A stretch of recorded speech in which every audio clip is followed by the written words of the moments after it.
boy. Hold on, I got a bulge. I got to get rid of it. Oh, and of course we're live now. Yes. Hold on 1 second. Let's see how far away we can all be and still be in the picture. I can't. For the hang on, I got to get that delay out of there. That's we have a delay. Oh. Yeah, in our brain. I've got a microphone, so I can just sit way back here. Hang on, Yeah. I got a delay going. Yeah, make sure to subscribe. Subscribe to the channel, click the bell, leave a thumbs up. Subscribe. Thumbs up. There we go. So it amazingly, for those people that have been waiting for 24 minutes, we've had a fantastic conversation. Too bad you haven't seen it. Premium, you got to go to the premium channel. Yeah, the real premium. The fucking I can't believe we've been talking for 22 minutes and nobody saw any of it. Talk about it again. Oh, sure, because it was about you. You're damn right. Who do you think? You know who I always like a good Van Halen story. It's not a Van Halen story. Well, some of it. How's everybody doing tonight? Yeah, Go ahead, John BL. Johnny, we'll how let are John you? BL take over his own show. It's not my show. Stop calling it my show. It's Johnny's show. It's always been Johnny's show. It is your show, man. It is your show. That's what Johnny says. Well, you know, when you do most of the talking, it's your show. All right. So we got Johnny Beane over there. We got David Nesdahl over there. Jay Hannon down there. Cheers, everybody. Neanderthal down somewhere around there. How come I can't find him? There's a story. And then there's me. So we're all here. It's Straturday night, and we're going to talk about guitars and rock. What? Come on, I don't want to talk about guitars again. We don't have to talk about we'll talk about all kinds of stuff. Surrounded by guitars, let's not talk about guitars. That's right. Yeah. But speaking of guitars, Dave, I just noticed the headstock on that. Did you change that out? Is it a different? No. Did you paint it? No, it's always been. It was always the original. Yep. Very cool. I just never noticed that it had that. Mm-hmm. Is it Charvel? It says Charvel, or Yes, it does. Nice.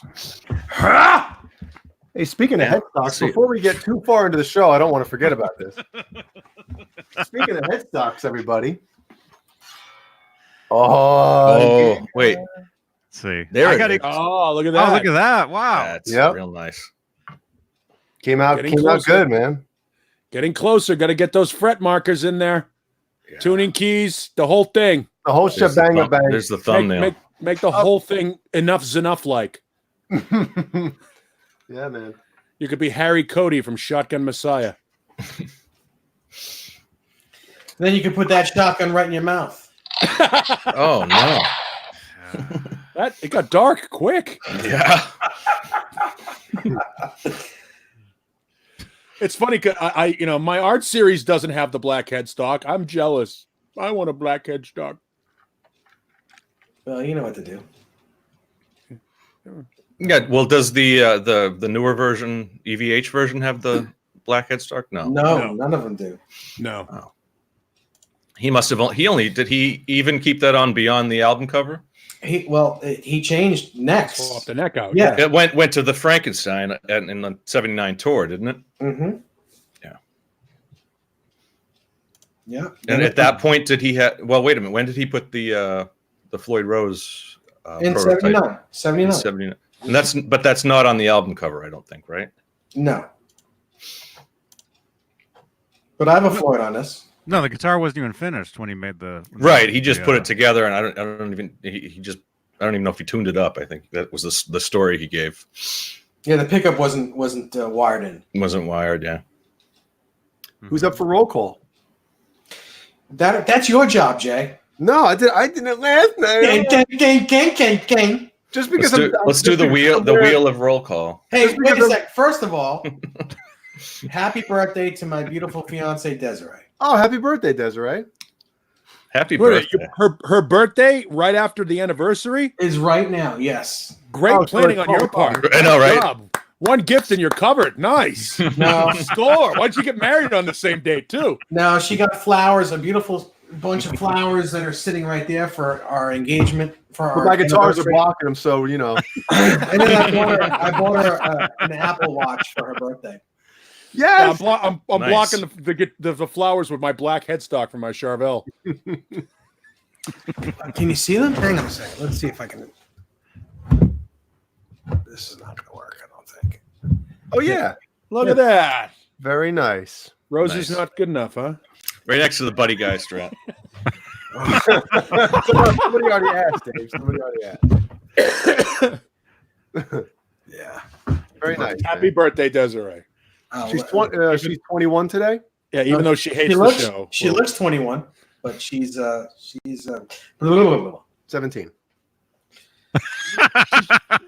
She's 28 again. She's still got a couple years before wait, she's 30. if she's 17, then maybe I should be holding this guitar. Oh, here it comes. Yes. There's this Rep Beach. The original Red Beach. Yes. The OG. If you'd be holding handcuffs. You know what's funny is we talk about songs like 17 and Sweet Little 16 from Chuck Berry and Christine 16 from Kiss as like these classic songs. Now looking back on it, you're like, holy shit, what's wrong with us? There's a lot of songs, especially like a lot of the doo-wop stuff, and and even like it seems like every Bruce Springsteen song back from the old Bruce Springsteen stuff, like "Hey little girlie, what is it? Hey little something, is your daddy home?" Fire, yeah. It's like, damn. Hey, let me just say one. Bruce final wasn't thing. even trying to hide it. Oh man. Let me say one thing.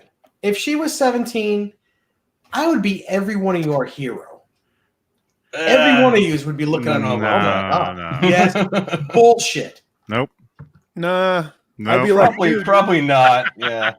don't get me I'm wrong. not one to talk because I robbed the cradle with my wife, so I can't. But here's what you're saying. Like, if she were 17 and you were 25, we'd be kind of like, that's close.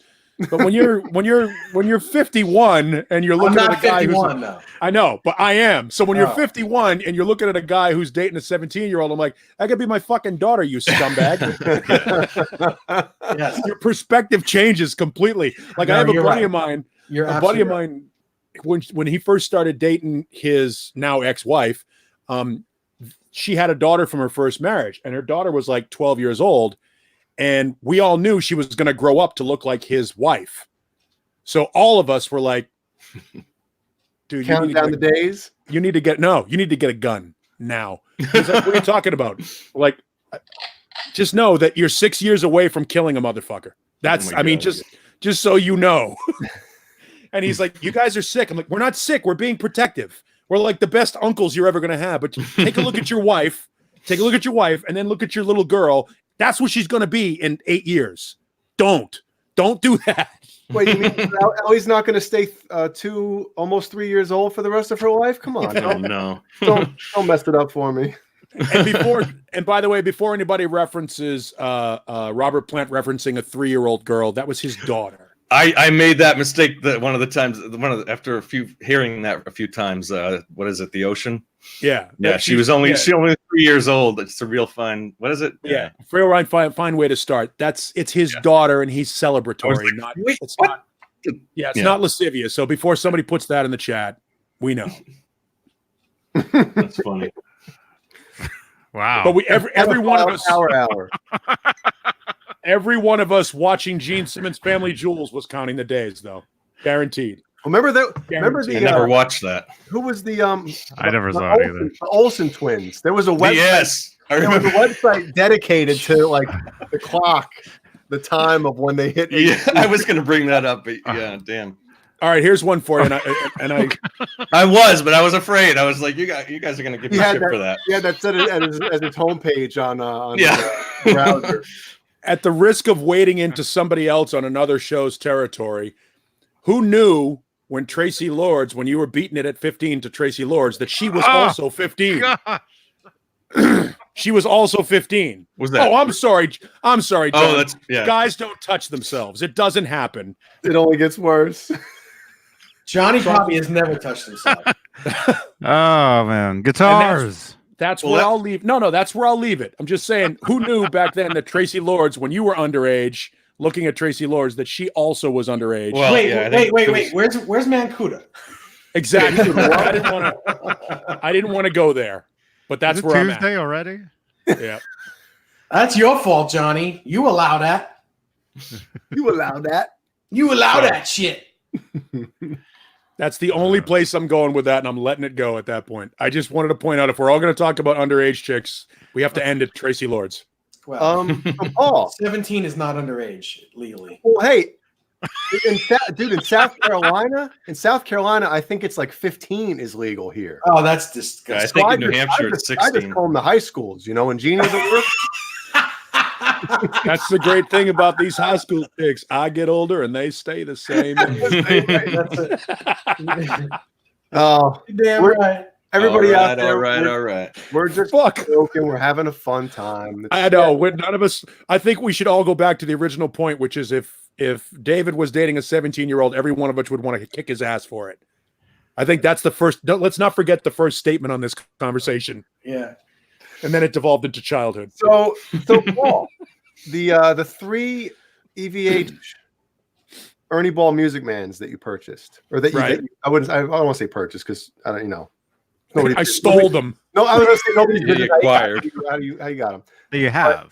Have you messed around with them enough to know like which one? I mean, do you prefer a certain one over the other two, or? I will say the Amber one plays the best. It came to me set up the best. Let's put it that way. Whoever owned that guitar babied it more.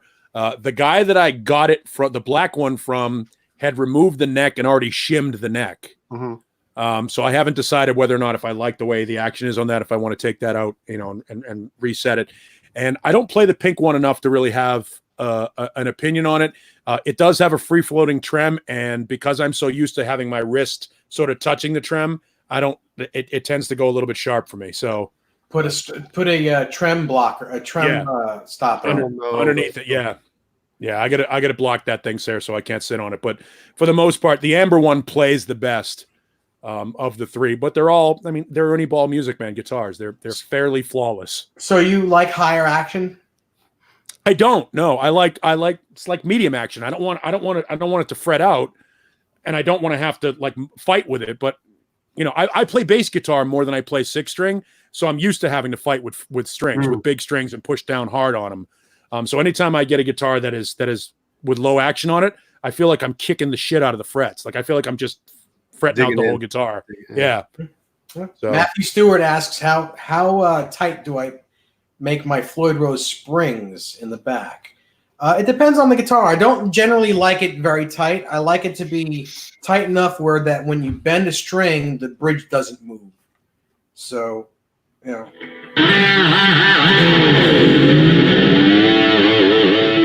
know. Medium, I suppose. There's a sweet spot. On this guitar, the springs are, the claw is almost all the way back. So you got it pretty tight then. Yeah, but it's not tight. It's not really tight because the springs are loose springs. Oh, okay. They're not heavy. They're not heavy gauge springs, so it's not really tight. Yep. And that's all we got for you, folks. Well, Jay, you were talking about the springs that you put in into your new Ibanez. It was noisy. I mean, that's expected, you used one of the what is it? What are they, rubber coated? I don't know what they coat them with, but yeah, one of the noiseless springs, and I just put it in the. You can't see it because the way the I have the back plate on this, but the middle spring, I'll try to angle it so you can. Yeah, it's a black spring, so you really can't. You can kind of see it in there. Mm-hmm. Yeah, it looks like, I think they spray them with like that. It's like that plastic urethane paint shit. The like paint bed liner stuff. Yeah, stuff like that. Soul It's almost Glow. like that. Soul Glow. Soul Glow. Yeah. Just let your soul glow. Let it shine. But it kind of made it a little too stiff for me. I like That's what she said. Yeah. But obviously the 3 regular stock springs, it was super. Anything you do, but I don't know, man. I think I might just go back to the regular, stock spring in the middle too. It's just a little too stiff for me right now. But well, play with it, let it go, and maybe it'll unstiffen. Yeah, you're working it a little bit. Yeah, if it's too hard, just give it the old Steve Vai knuckle shuffle. Just beat on that thing for a while and see what happens. Thrash Metal and Fun Riff says Jay is wearing an Allegiance shirt. I am. Same shirt I wore last night. And he said, check out Greg Burgess, his channel for amazing classical guitar. Yes, Greg, the one of their guitar players, who's a buddy of mine, but he is an amazing guitar player, but not just an amazing metal shred player. He's classically trained, and he's something else. So check him out and check his band out. That's always fun when you hear one of these metal guitar players doing like jazz, like when Alex Skolnick does his stuff away from Testament, yeah, and you go, shit, he can really play, like, because people think metal guitar players aren't good, and then they see them play another form and they go, very talented. Then they go back to their metal band, they're like, and they blow them off. Yeah, a lot of those guys. Dave, you were talking about, we both have been speaking to Cameron Brown. And he told me something like that yesterday. He's like, you don't know how many messages I get with people saying like, all you do is shred. And like, when you hear him, like, all you have to do is look at his Instagram post. Like, he does so much other stuff than just shred. Yeah. And I've heard some other music of his, and he's not just a shredder. He's got a lot more in his repertoire.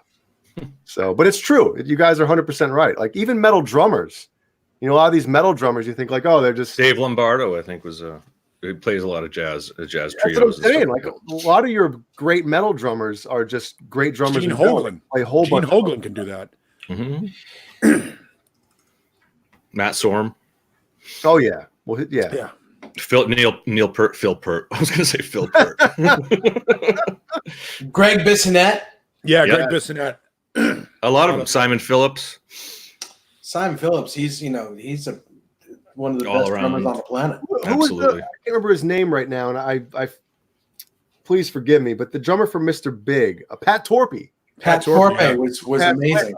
He was really, really good.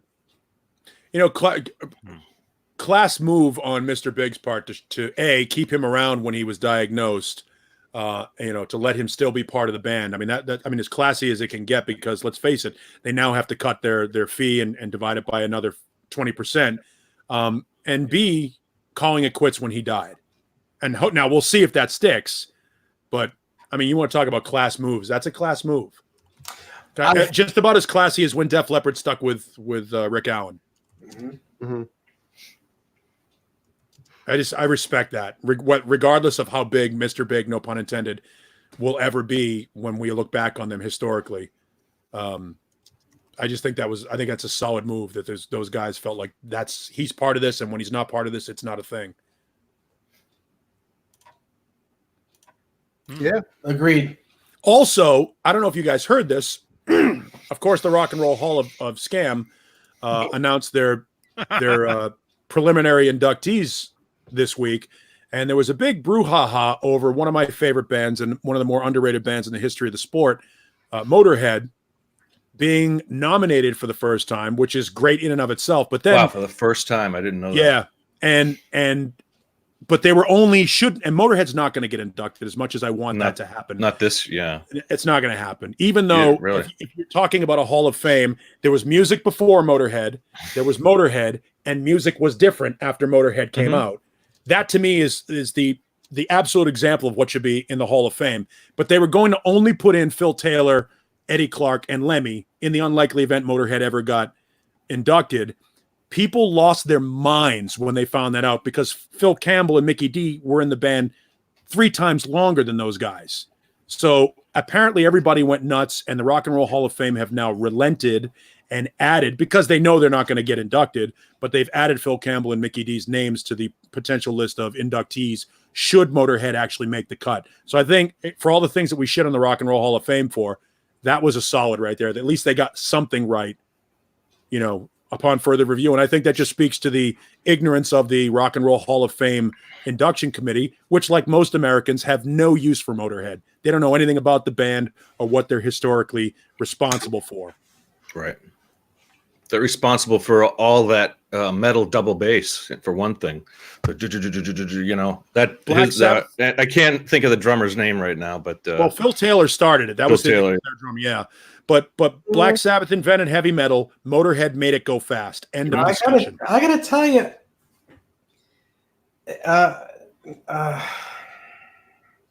they're not. I mean, I don't know a lot about Motorhead myself, but I do know. I've read a lot about them. Especially just the contribution they've made. You know, who was the drummer from the Who? What was his name again? Keith Moon. Keith Moon. I think Keith Moon invented double bass. I think Ginger Baker will not really in the style of like the metal double bass. I would say. I think he blew up the double bass. Well, yes. Right. Keith Moon, I think, started. He was the first drummer to do double bass. One of the best videos I've ever seen in my life.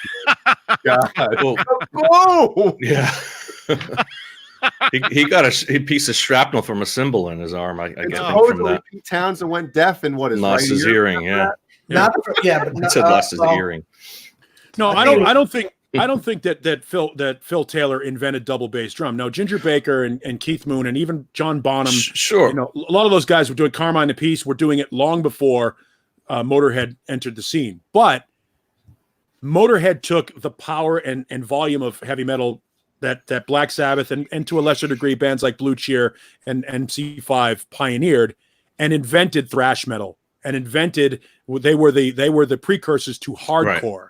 Right. And to me, if you invent a form of music, that means that, and for a Rock and Roll Hall of Fame, in order to make a Hall of Fame, music has to be different now than before your band existed. You have to be sort of singular in your effect and your appeal. And that's what Motorhead did. Regardless of how many records they sold, there was music before Motorhead, there was Motorhead, and then there's music afterwards. And Metallica and thrash metal and hardcore metal doesn't exist before the band that did it first, which was Motorhead. Mm-hmm. So Soda said, "What about Gene Krupa?" You know what? I never actually saw a video of Gene Krupa playing, so I wasn't aware that he was the first double bass drumheads. I don't know double kick. I don't know if the pedal came out before two separate kicks. I don't even know. All I know is the first time I saw one was Keith Moon. Who was Johnny Carson's band leader? Back Doc Severinsen. Doc Severinsen. Yeah. I think it was Ed Shaughnessy. He's a drummer, and he was a band leader for maybe it was just another big band, but he had a big double bass kit with a big single tom in the middle. He had his floor tom set up between the two kick drums. Yeah, I think it was like a 15-inch tom, like right in the middle. Oh, that's not find a picture of it. Yeah, I mean, and obviously people are going to say the Rock and Roll Hall of Fame. Well, then why do they let hip hop in? Because hip hop is the evolution of Screamin' Jay Hawkins. I mean, you know, you get Screamin' Jay Hawkins, you get Little Richard, you get James Brown, then you get Sly Stone, then you get Prince, then you get hip hop. That's what I was saying on Tuesday, and everybody gave me crap. No, it's the evolution. You know, Subterranean Homesick Blues is a rap song. So, you know, the idea that hip hop, you know, if you're going to let Patsy Cline in, then you've got to let, you know, another country singer in. If you're going to let Screamin' Jay Hawkins or Parliament Funkadelic or Sly and the Family Stone in, then there's no reason why Run DMC and Curtis Blow don't get in. So, I mean, it is what it is. That line has already been crossed. That threshold has already been crossed. There's not a whole lot of difference between, Madonna and Aretha Franklin, to be honest with you. Not a lot. Aretha, soul, Madonna, pop. Same thing. Madonna's a pop star. Elvis was a pop star. Then I tell you what, it shouldn't be called the Rock and Roll Hall of Fame. It should be called the Music Hall of Fame. I don't disagree with you, but rock and roll is a brand. If you called it the Popular Music or the American Music Hall of Fame, I would think it would be more legitimate. It's not the American Music Hall of Fame because, I mean, there's a lot of Brits in there. There's a lot of different... I agree. It should just be called the Music Hall of Fame. I don't disagree with that at all. But rock and roll is a brand, like Coke and Xerox, and you know, a variety of other. We don't bow to any sponsor. You guys were comparing it on one of the shows earlier in the week. You were comparing it to the Country Hall of Fame, which, you know, is a lot more restricted into who they let in to that. Oh, yeah, you don't get like I mean I don't know who's in it, but like bands like the Eagles, I don't know where they who are kind of crossover bands, or Crosby, Stills, Nash or something, or a lot of bluegrass bands or whatever it may be. Or, but see bluegrass begets country rock, which begets southern rock, which begets some jam bands. I mean, the Allman Brothers are a blues-based jam band, and you can trace that all the way back to country and bluegrass. So, I mean, the evolution of a musical form shouldn't preclude. I mean, David's right. It should be the Music Hall of Fame. I get that. But because rock and roll is a brand, it's a sellable brand. That's why they call it that. And, if Metallica and James Brown are both rock and roll, then they both belong. I guess the only thing I would say is back in the days of like record stores and CD stores, there was like the rock section, and everything was in that section. You would find Run DMC in there, you'd find, Elvis in there, and you'd find Van Halen in there, and radio too.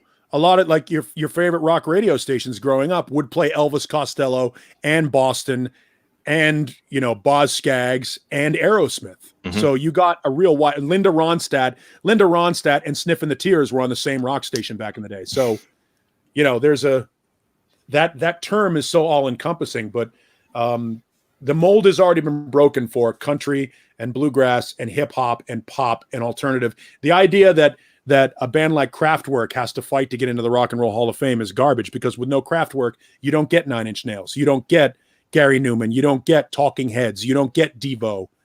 Kraftwerk pioneered that stuff.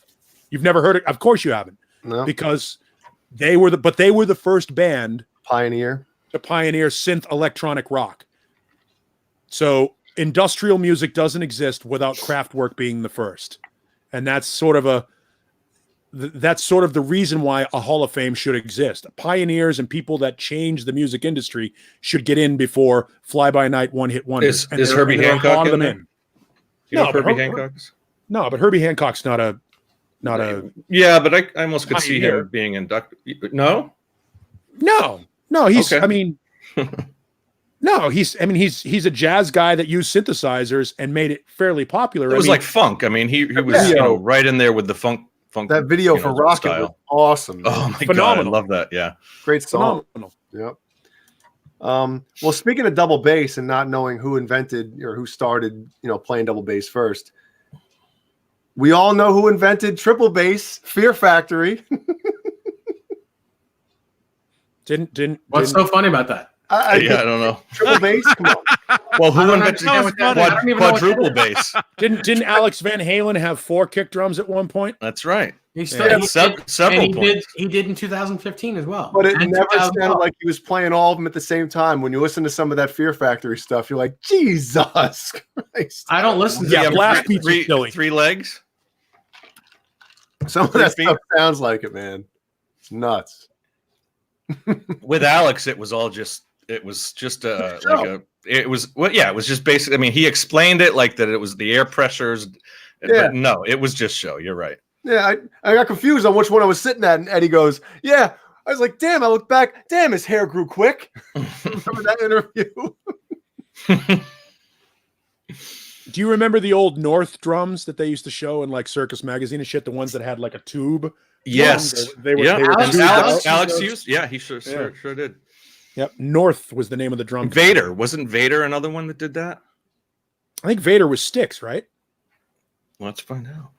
Yeah, I don't know if Vader did, but I know North did the drums. And are we sure that Ludwig didn't do them as well? Because, I mean, that's all Alex plays is Ludwig.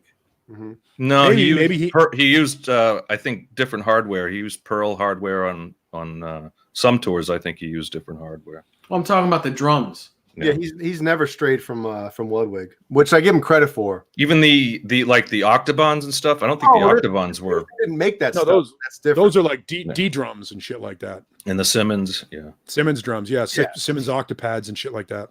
Yeah, that's a whole different thing. But he's, that's one thing you got to give Alex credit for. A lot of these guys, different drum company comes in, we'll make you whatever you want, we'll pay you whatever you want, and especially a drummer like Alex, You know, it was one of the biggest bands ever. So when I was at that show in July that we were talking about earlier, the drummer for the headlining band was being paid a lot of money by Ludwig to play those drums. And he told me we were actually sitting at his drum kit behind the curtain while another band was playing on stage.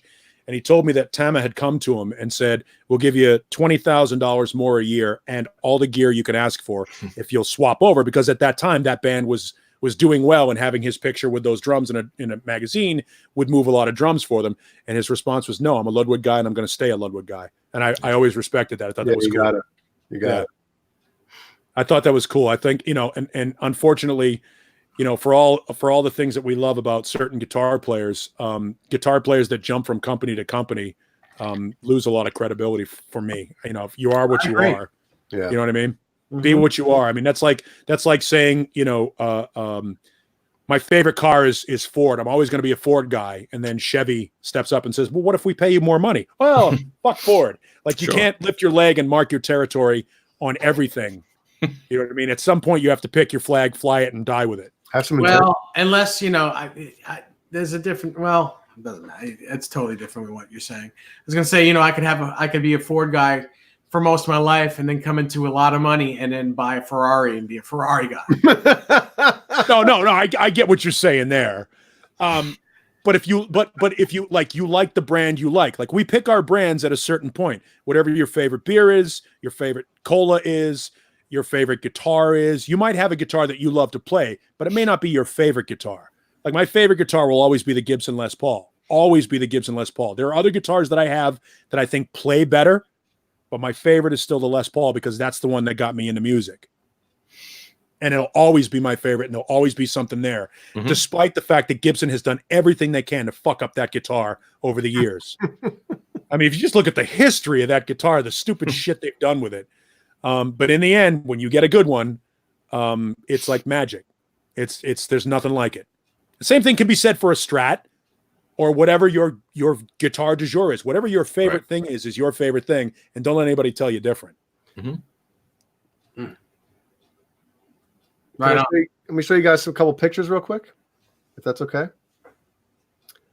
I'll allow it. Remember, I don't know if I told you guys this, but my first 7-string I ever owned was a 1997 RG 7620. It was the first 7-string Ibanez made besides the Universe.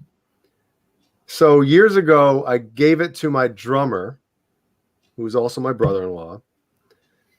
And it was the one that came back really dirty. Dude, he brought it to Craig at, CHS Customs, Craig Stofko, our buddy.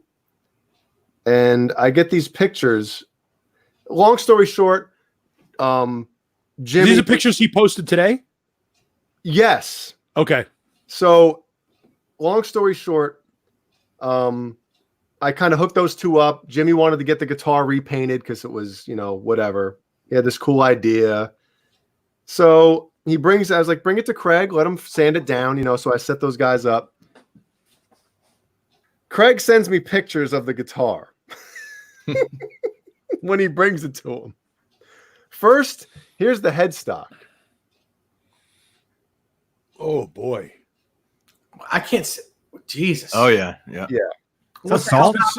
It's been sitting for a while. Dude, Jimmy said these might be the same strings that were on the guitar when I gave it to him. I don't know, X years ago. Look at that. Oh man. That looks great. It's growing hair. That thing is growing hair on it. Right? What the fuck is that? Is that a fungus? Here's a picture of the overall, like a top down, and then kind of a doodle that Jimmy did of what he wants the guitar to look like. Well, he did it with his finger. It's just, kind of wood with the black oozing out from the blue pickups. Well, there's a great commercial for CHS Custom Guitars right there, because if he can resurrect that thing and make it look beautiful. Well, I'll get there. I'll show you what the guitar looks like today after Craig, and here was my GIF after Craig sent me that. Yeah, that's about right. And then now, are you offended? Are you offended that he would let that guitar, that gift that you gave him, that piece of your life, go to shit like that? Yeah, man. Jeez. Look at that. Did he tell you where he stored it all this time? Where he kept it? In my room. I haven't touched it. I'm like, well, then clearly. So Craig's post today. He sanded it down. Here's the first picture of while he was sanding it. Oh, nice. That's cool. So here's the finished product. Now, if you'll notice, Craig mentioned in a text message, look at the volume knob, or where it would be. Oh yeah, look at that. He said they must have drilled it wrong the first time because they doweled it. Mm-hmm. Yeah. Wow. But look at that. Yeah, that would have been so close. I mean, the bar would have rested on it. First day. So, yeah, the crack is my screen, or my screen protector is cracked. So, but I mean, that's holy crap, right? So, so Jimmy's going to go pick it up. It's going to be one of those things where he's going to have, there's going to be blue pickups in it, and it's going to come black out of that and then kind of blend into, I guess, a wood. So is Craig actually going to paint it? I'm sorry? Is Craig going to paint it? No, Jimmy's going to paint it himself, and then he's going to give it back to Craig to put Clear seal it. I think it might be his chalk finish, which actually might be cool with the wood, Can you show the concept again? The concept picture? I will, but I mean, Jimmy just did it with his finger real quick, so it wasn't a. Oh, okay. Hold on, let me. Knowing Craig the way we do, Craig has. I got an idea. Yeah. He actually did. He messaged me and Jimmy with an idea of what he had. I got an idea. I can hear him, bro. I got an idea. But here's what Jimmy sent me. He said I did it with my finger on my phone. Oh, okay. Yeah, but you get the idea. Yeah. It's gonna be like the pickups fell through the surface of the guitar. Is that what it's gonna be? Like it looks like there's a hole in a plywood floor. Like the gymnasium floor caved in is what that looks like, and that he drew.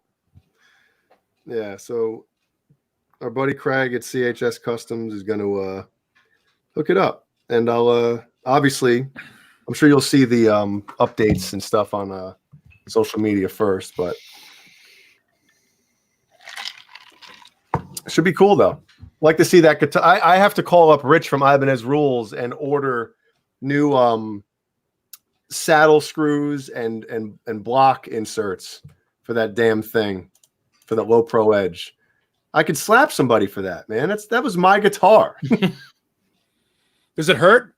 It does.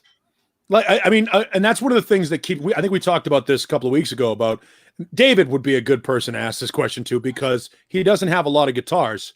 Do you get attached to them? Yes, I do. Obviously.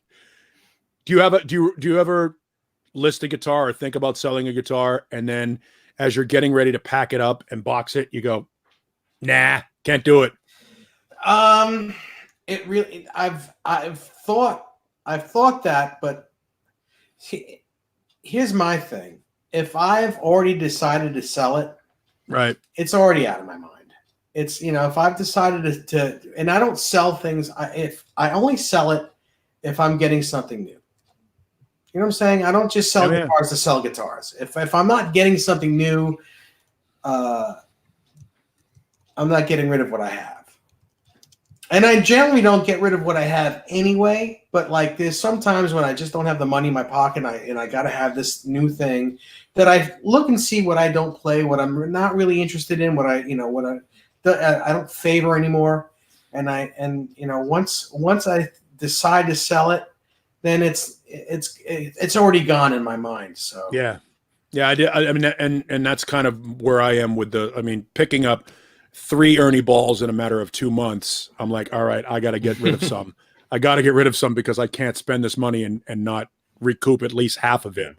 So I immediately went that one, out Schmidt. And I just detached myself from it. And I mean, I would rather now than go back on my thought, set them on fire. Cause I'm like, I'm like, fuck it. I'm done with them. Just go. Yeah. Just go. Yeah. I know what you mean. Seller's remorse only lasts a couple of days though. Yeah. Yeah. It's funny because I've sold a bunch of guitars. No.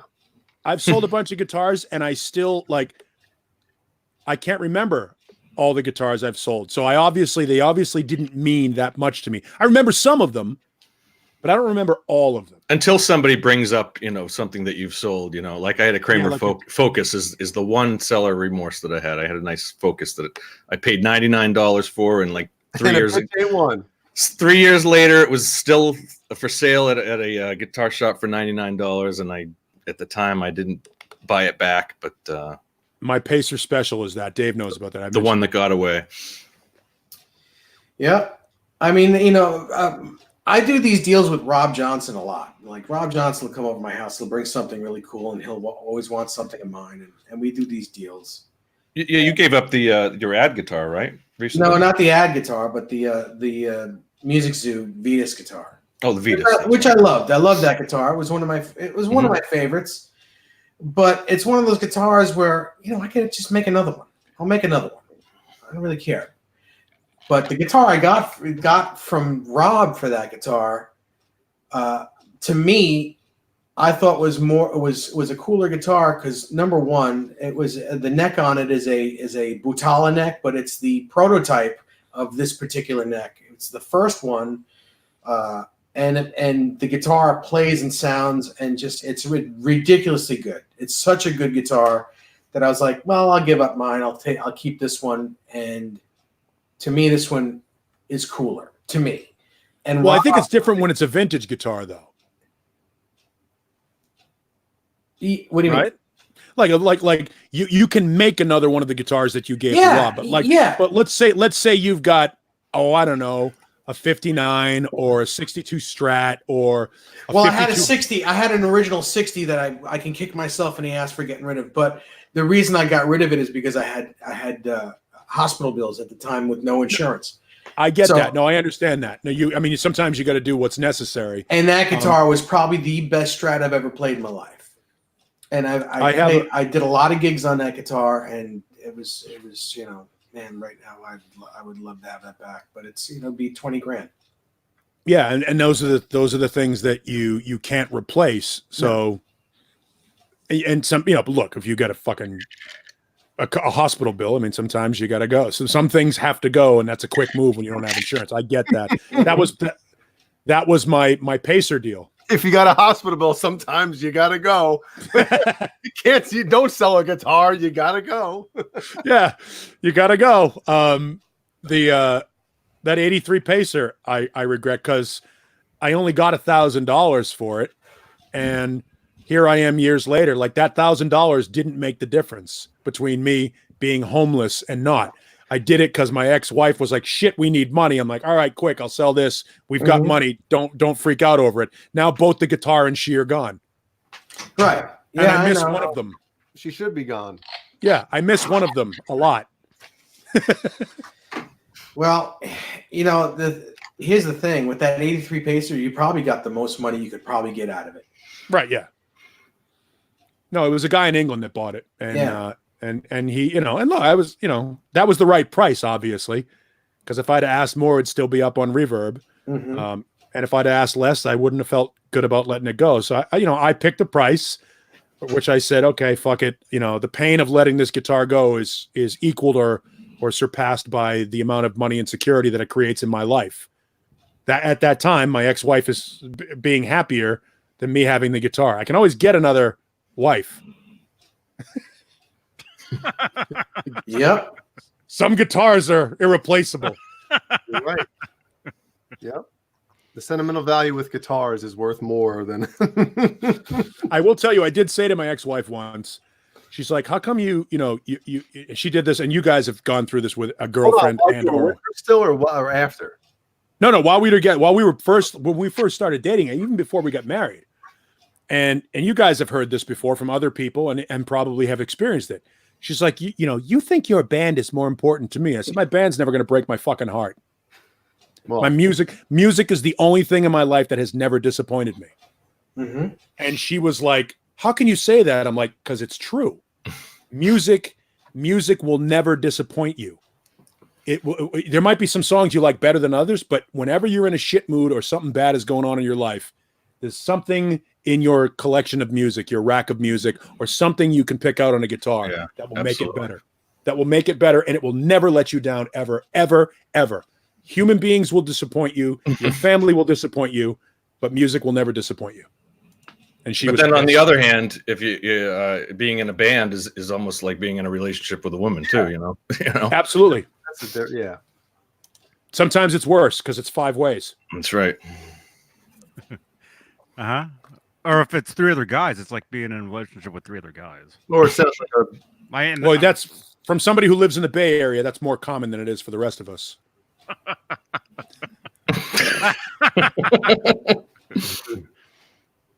It is the same thing though. Being in a band or sure whatever, it is. it's the same. It's very similar, yeah. Because you got to deal with everybody's personalities, and there's always a problem.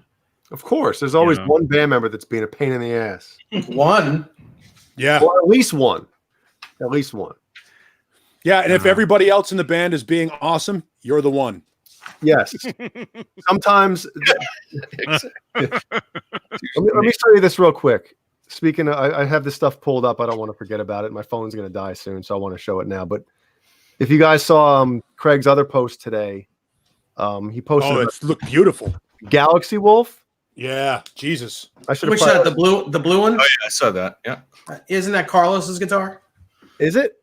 I think it is. Wow. I love how that flakes that pops a different light. How beautiful is that? Amazing. Yeah. That's ridiculous. Like all the stuff we show, it doesn't do it justice on the phone. That's No, but did you see the back of it? The headstock looks amazing. Yeah, headstock looks amazing. A picture of the universe, the Milky Way or something. That's maybe the best looking Wolfgang standard I've ever seen. I wouldn't be able to disagree with you. That's the best looking. What are the inlays on that? Are they looks like oh, okay. It was just a card. The business like, card. It was like a color. Yeah, he replaces the inlays. The first 3 frets are his business card. I love that he puts cards in the cavities and shit. That's fucking hilarious. You take off the back cover and there's a CHS. What the hell's that sound? What's rattling in there? What? Oh, He's talking about the card being in there. See, that looks just like hold on. Yeah, that right there.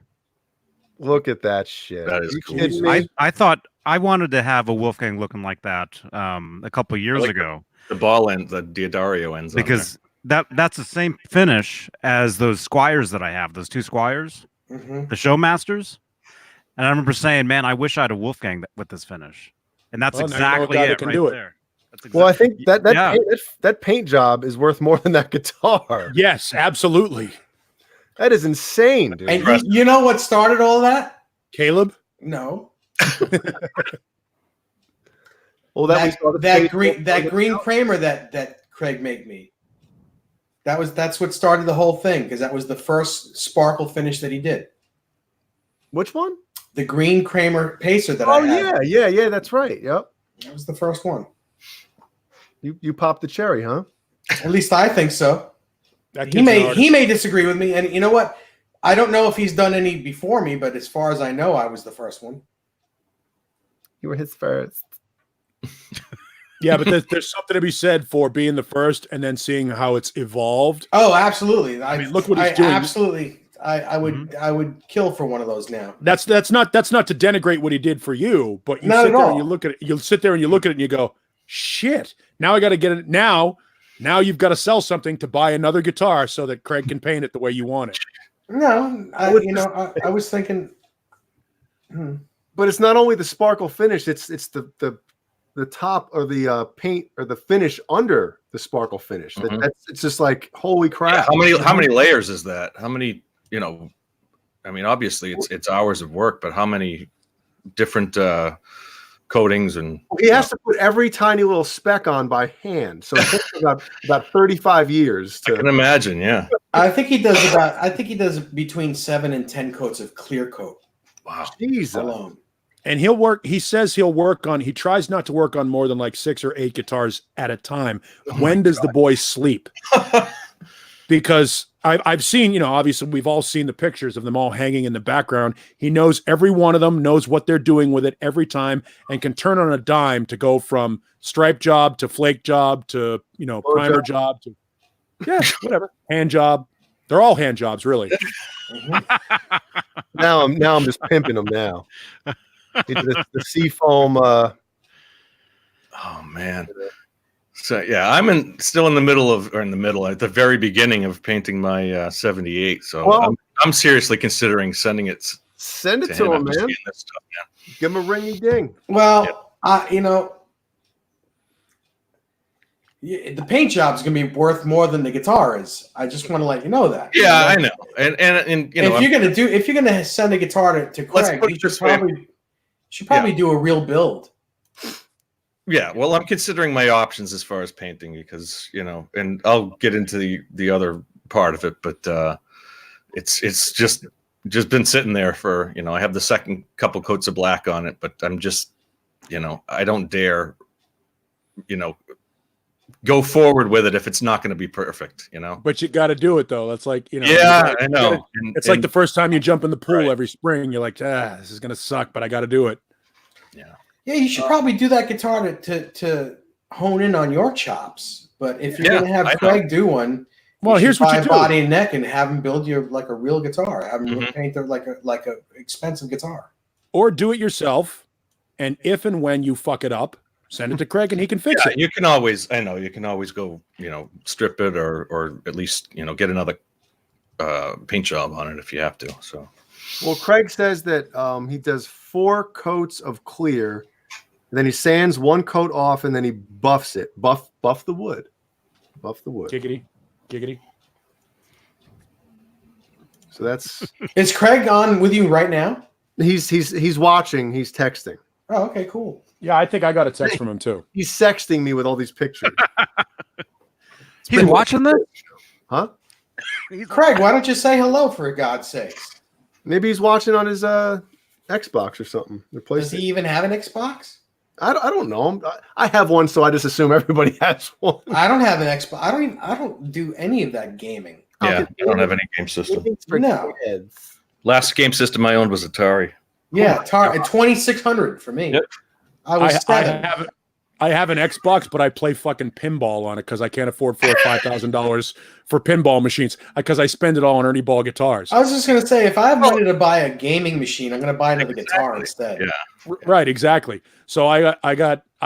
This goes back to my ex-wife. I got an Xbox because she wanted one of those fucking Connect things so she could do her aerobics and shit. The aerobics disc is still here. The Xbox is still here. She's gone.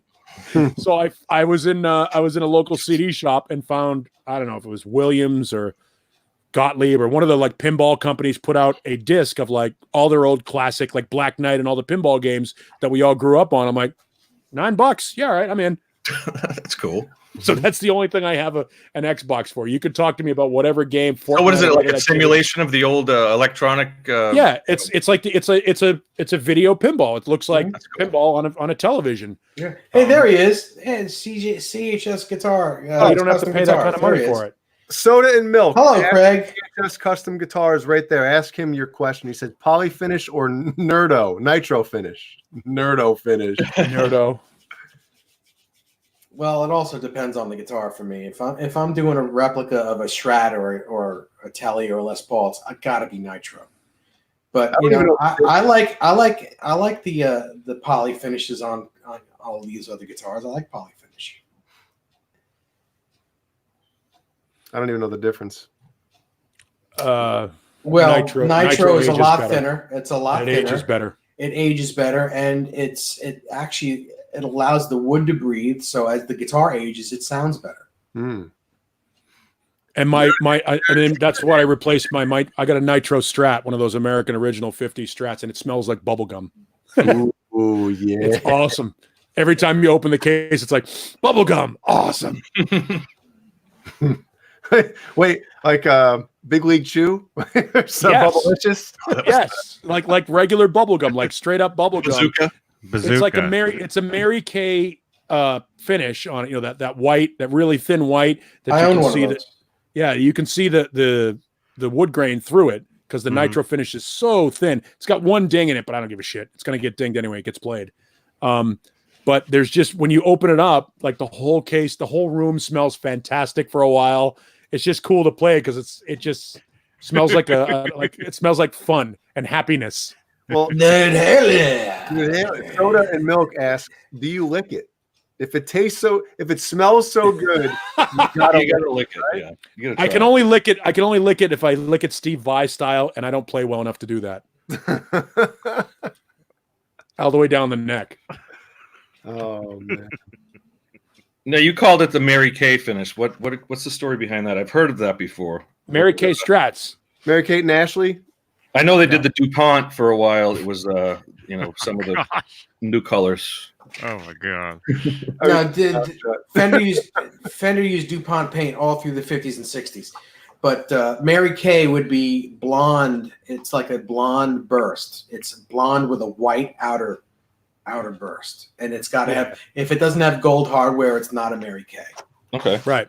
I'm looking through the Fender book now to see if I can find any examples of it. 1958. 58. Okay. So let's get there.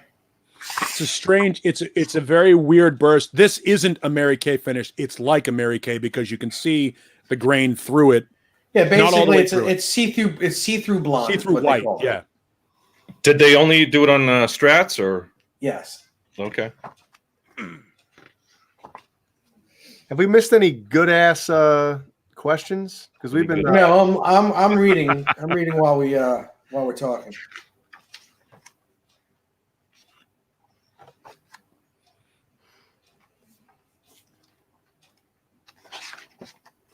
Yes, Nerd Halen, it is crowded, but there's always room for one more. That's a good Anthrax song. If anybody, it's after the Belladonna era the first time, but there's a song on Sound of White Noise, Room for One More, and it might be one of the best songs from the John Bush era. I hate to be no, I don't hate to be. I think I like the John Bush era because I like his voice more than I like Joey's. I think John Bush has the prototypical metal voice, and he is one of the more underrated singers in the history of that genre. But I think that's what made Anthrax very unique with Belladonna was that it was that type of singing with, I mean, some of those first handful of Anthrax records, some of those riffs are heavy as shit. Yep. And just his voice, it was something unique, and it worked.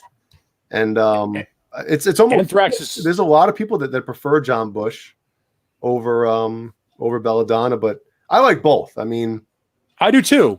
Mm-hmm. I do too. But it's like Brian and Bon with AC/DC. You can't go wrong either way. Right. But one of them is a little. I prefer Belladonna. Like I'm like 90% Belladonna.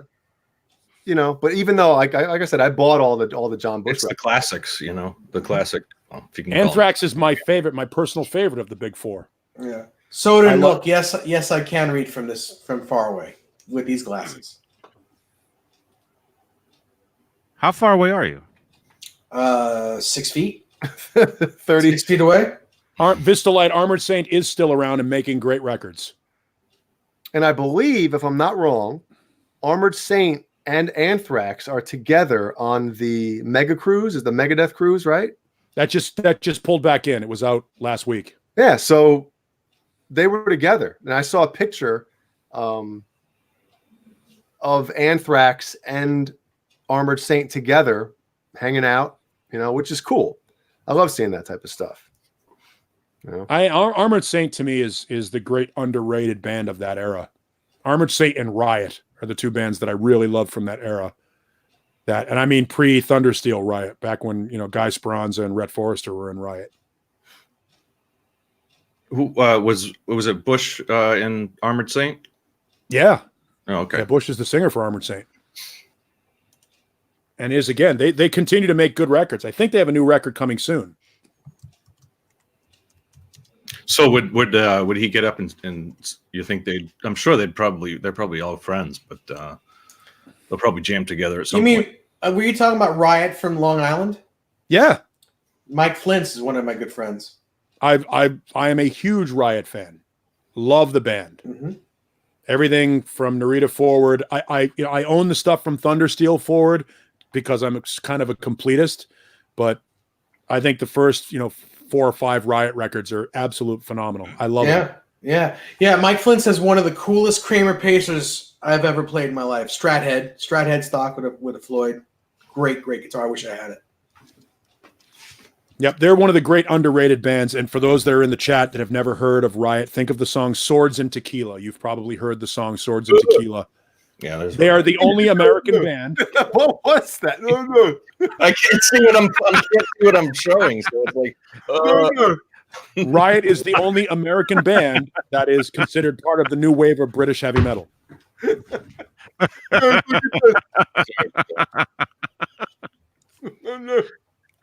Is it the same Riot we're talking about? Yes, it is. Okay. Yep, a great underrated band. Oh, that was too good, man. Adrian, I cannot wait to comment and what is it called? Bookmark that or Timestamp. Timestamp that. Timestamp that's that. why I don't rewatch the shows ever. That's right. You got it. Craig, Man, they're fun. Renus Pinkle's actually, looking. Go ahead. No, I was going to say Craig actually sent me the screenshot of that weird facial that I made. During, that I made during. It's not on my iPad. Talking about Peter North in here. That I made with the pink. Remember a couple of weeks ago when something happened and we got a freeze and I had the pink Ernie Ball and I had like a stupid face on.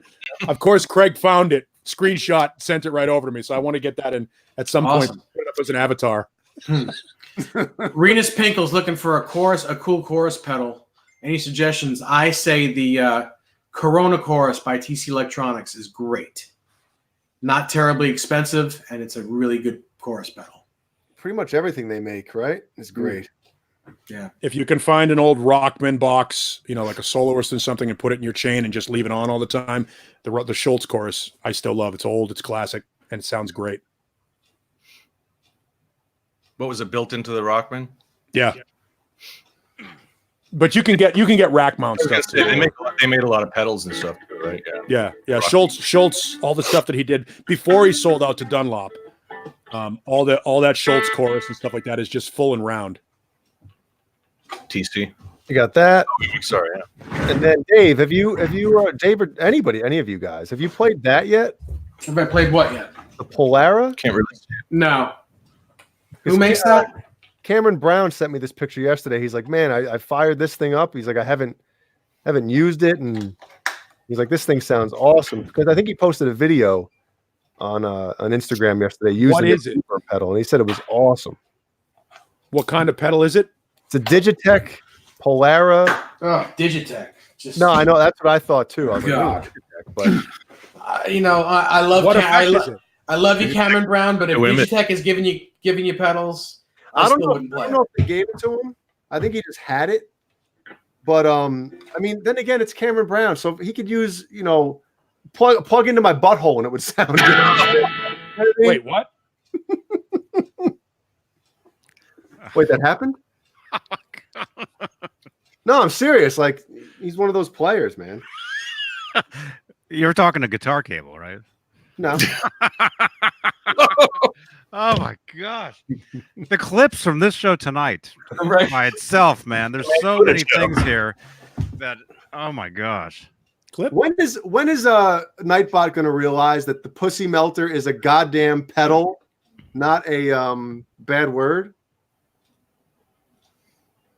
Huh? Not only is it a pedal, but it's a goddamn pedal. Does he learn different terms as we go along here? He should. He should be like the T800, a learning computer. Right. That's right. If people type the same word for a while. Oh, did it hide it? Did it hide that word? And yes, and a moderator approves it. Yeah. After X amount of times, Nightbot should be like, okay, it must be cool then. Right. Well, that's not Nightbot. That's just YouTube, and that's YouTube doing that. Google. But actually, I for Nightbot on this channel, I don't have any restrictions. Mm-hmm. But if I had them on, he'd be timing people out like left and right. Like it's crazy. So Renus Pinkle would be out of here. Who else would be out? Mad Dog would be out of here. You guys ready to get smaller? Let's Here do comes it. Caleb. You ready? Caleb. Let's see how small we can get. Here we go. Here's shrinkage. Is he going to go in the? Oh, look! Oh, okay. Oh. That actually, it doesn't make you smaller. That's down there, Doniker. It looks like Caleb fell into the picture. Like, were you not sitting down when he locked you in? I was sitting down. Yes. We got the POV shot. Jesus.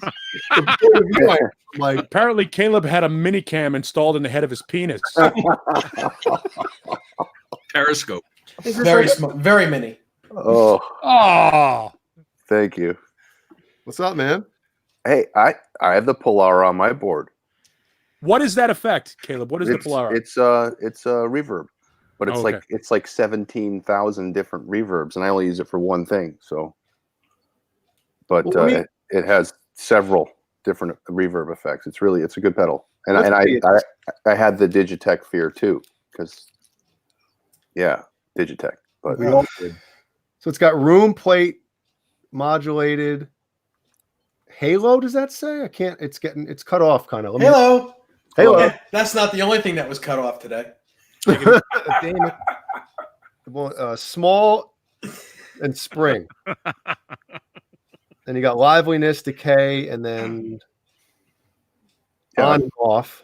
I have the setting I have is continuously on. So okay. Well, here, if anybody wants to know, here's Cameron Brown's settings for his. You might want to screenshot that, Johnny. There's Cammy B's. Jesus Christ! My cat just. And then, there's one knob that's cut off, but here's his MXR analog chorus settings. 2 knobs cut off. Oh, well, 1.5 knobs cut off. I know another picture like that. Is it a stereo chorus?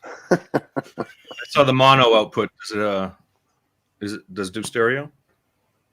Don't ask me. I don't have this. Who knows? It looks like a stereo chorus. Isn't that another input or output? Mono, so I didn't see the other output. There it is. No, if you plug into there, you get mono. Mono. It says through. Yeah, it's a dirty chorus. You plug in through. That's where you plug in through. you plug in through that. So if you want to put that, if you're playing a through and you're looking for a good chorus, that's what you plug it in there. So this Digitech Polara, it's a recent pedal. Yes. I think it's like 3 years old, 4 years old.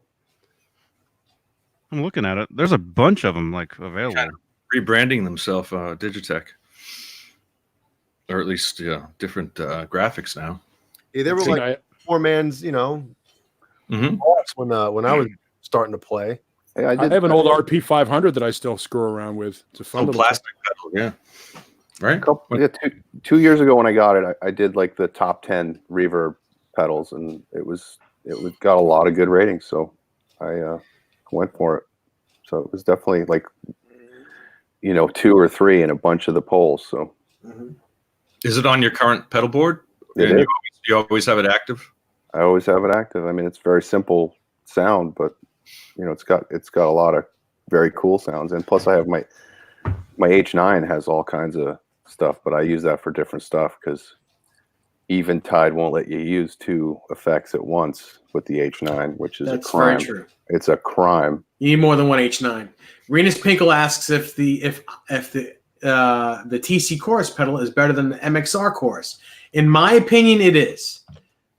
But it's just an opinion. There you go. Yeah, I wish Eventide would fix that, because even if they just let you use 2 at once. Has there been any talks? Like, are more people clamoring for them to do that? There has to be, because I went by the booth last year at NAMM, and I said, when are you guys going to let us use 2 at once? This is crazy. This is a $500 pedal, and we can only use 1 at once. Yeah, but you have to remember that the H3000, all those rack effect ones did the same thing, and you were paying at that time. You were paying $3,000 or $4,000 for that one rack unit, and you could only use 1 effect at a time. Right. It's just Eventide. That's the way it is. The pedal gives you so many different choices and sounds and kinds of effects that you think they would want to, you could at least put 2 at once. I mean, some cloning company will do that. Yeah. What was their response, Caleb? The guy kind of was like, "Don't quote me," but yeah, I get asked that a lot. Like, yeah. Mm-hmm. So, I mean, they can obviously do it. They choose not to. It seems like they could definitely do it. Yes. Oh yeah, of course they could. But I don't know. But they, these pros have three H9s on their board. That's crazy. Wow. Yeah. So speaking of pedals, as you guys know, yesterday was my my anniversary of my engagement, and today Desiree ordered a JHS Andy Timmons Plus overdrive pedal for me, which I'm looking forward to getting. Yeah, should be pretty cool. Thank you. On that pedal in a year.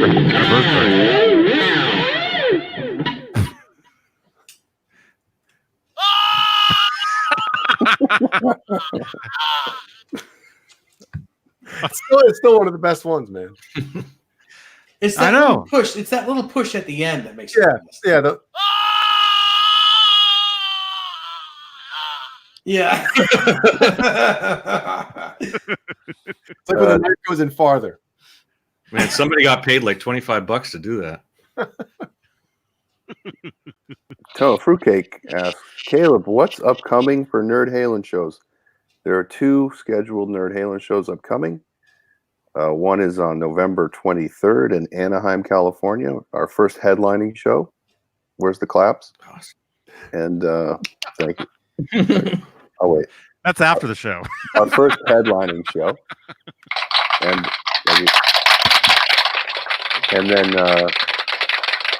then we just booked a opener for this band called Pyromania. It's a pretty popular Bon Jovi cover band. No, Def Leppard. Bon Jovi. All right, obviously you didn't get the joke. The joke, yeah.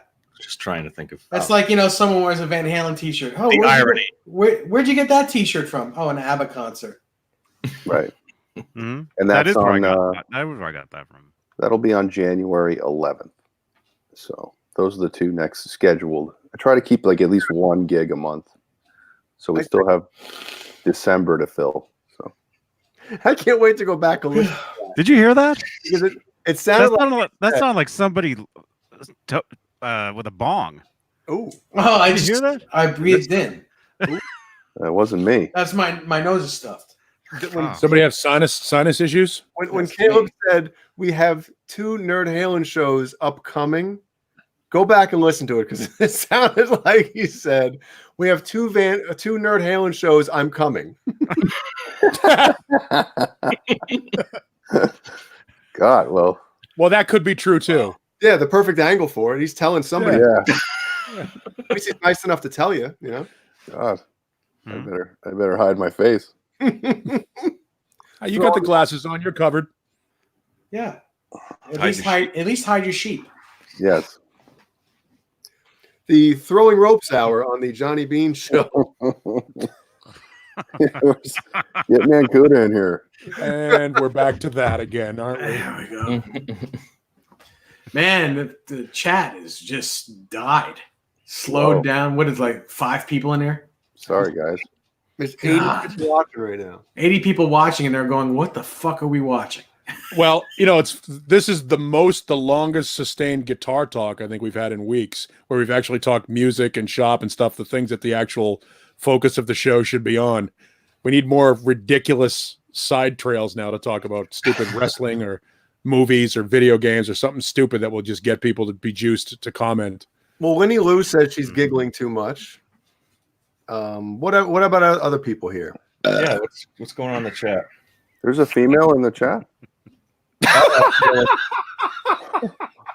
Whoa. You're married. No, I'm just. That's one more female than it's at a Rush show. Yes, exactly. Exactly. Like, don't we get like an award for that? Well, can I bring back? Remember the talk about Motorhead earlier? Sure. Remember?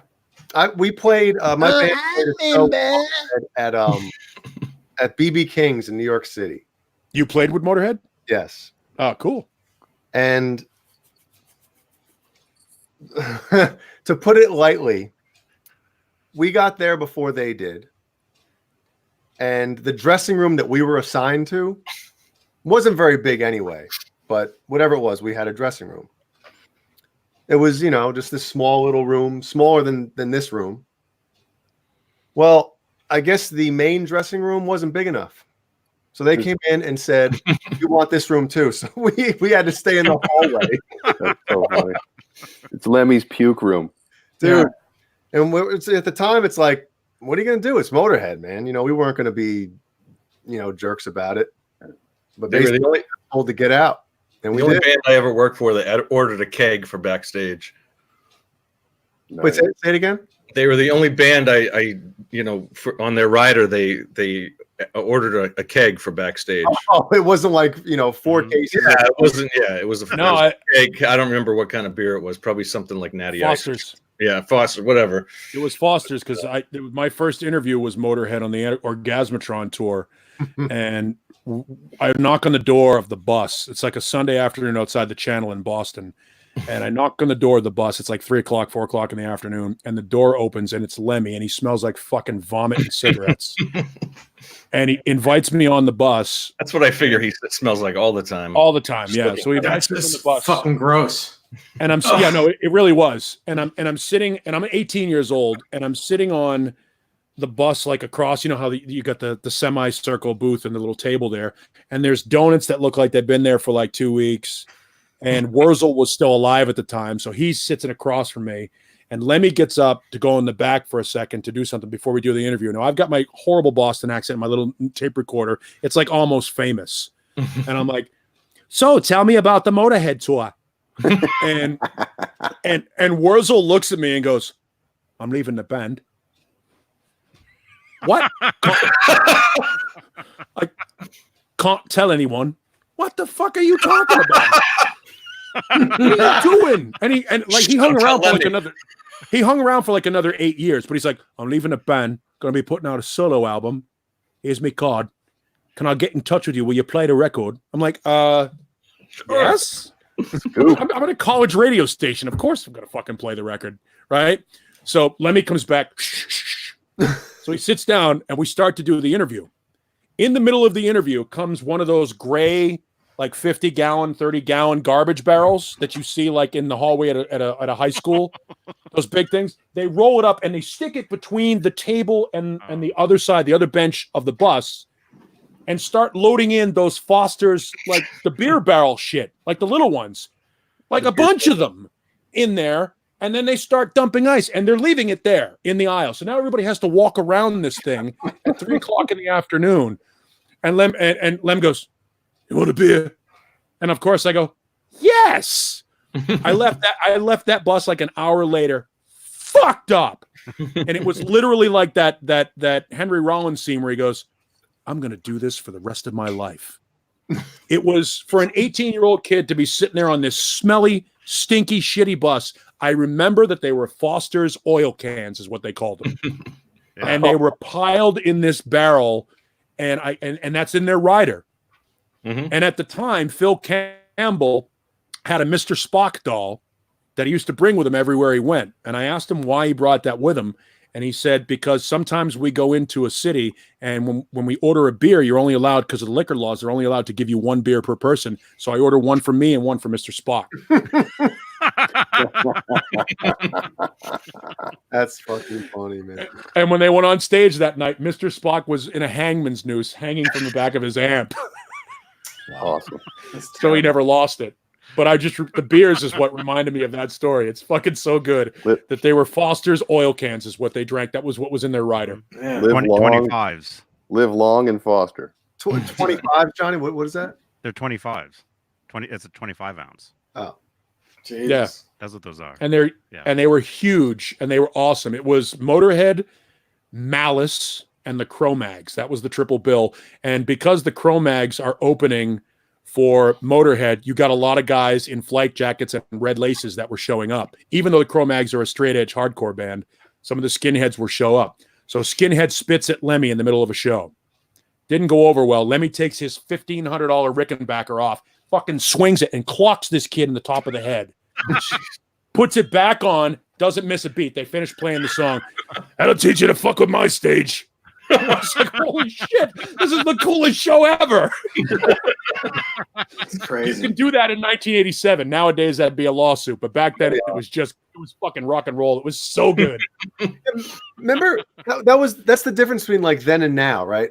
Remember back in the day, like Axl Rose would, Axl Rose was arrested for blah, blah, blah.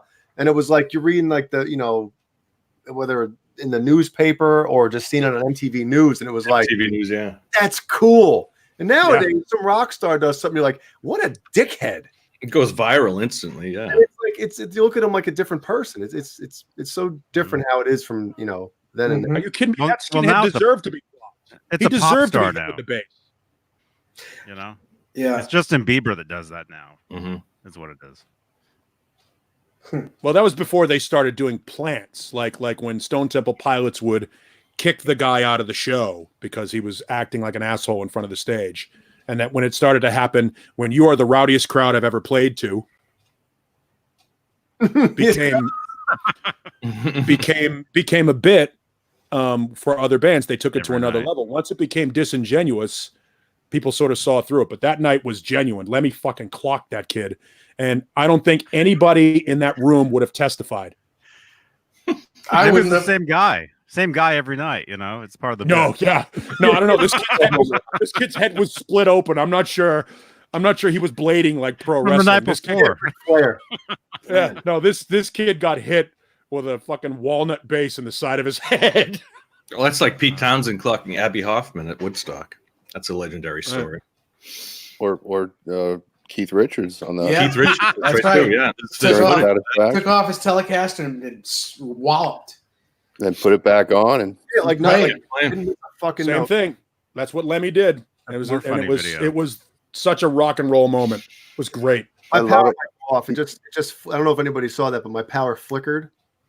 And my battery backup kicked on for a split second. So is that a candle in the jack-o'-lantern or is that a light?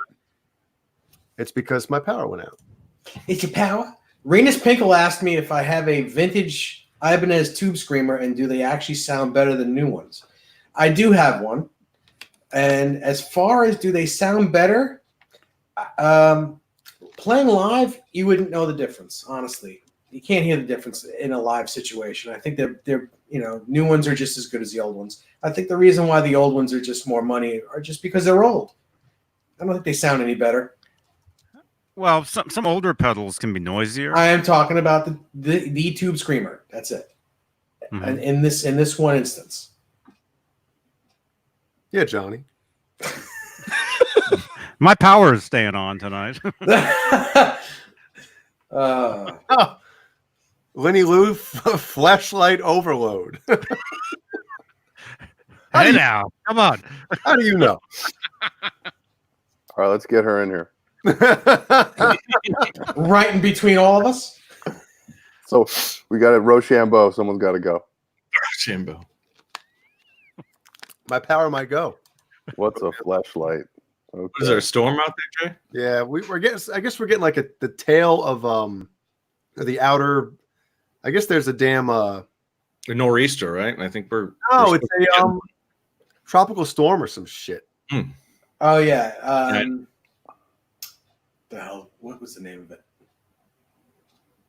We just had one over the last week. New England, New York, and all that. Mm-hmm. Well, just look at the Weather Channel. Where are you? What state are you in? Come on, man. It's got to be tough for you guys, man. South Dakota. It was barely 90 degrees here today. It was terrible. South Carolina. Yeah, I'm getting a hurricane in South Dakota. It's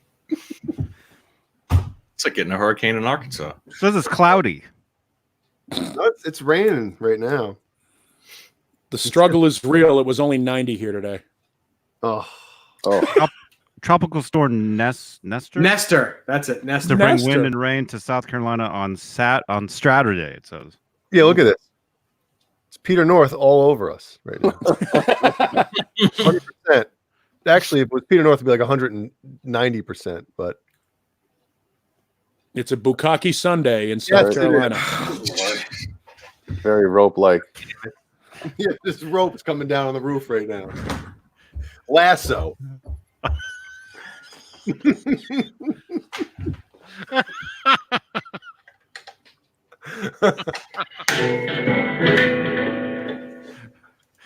How come you don't play the loops anymore, man?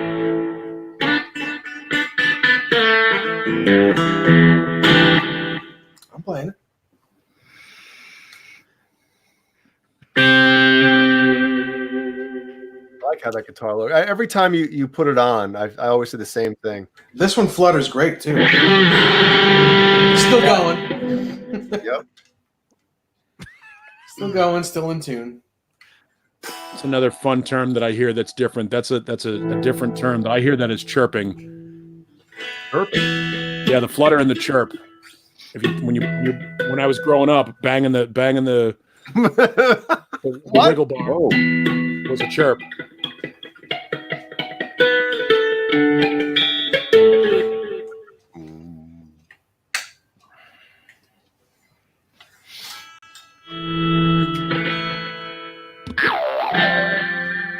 Well, I had a project that I've been working on in the last couple of days. I posted it to the Discord. I don't know if anybody got to see it. You and I are the only two in there. Yeah, I know. Unfortunately, Everybody else has left. Yeah, I saw it though. I saw it. Tell us about that, man. That was actually pretty interesting. yeah. So I was kind of I don't know what made me think about it. Last week, you guys were talking about Unleashed and stuff like that. We were talking a little bit about 86. He's not lying. He's not lying. So I'm not lying. Hey, whenever I need a bar of soap, I go to Mike. Hey, whoa. You should reenact that whole interview just by yourself. I know, right? God. We've seen it so many times. Jeez. Well, it kind of dawned on me that I have, years ago when I used to work, concerts and stuff like that, I built stages for a lot of big, Aerosmith and, a lot of the metal bands and a lot of, Metallica and stuff like that. So I built a lot of stages, and it dawned on me that during the 5150 tour and any of the Van Halen tours, all these stages are kind of built around the same kind of idea.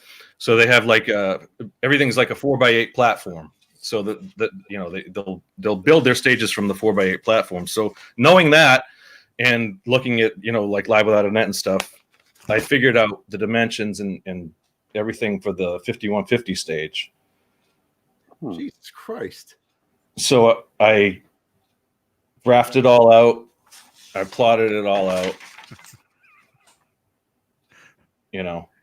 And I built a little model.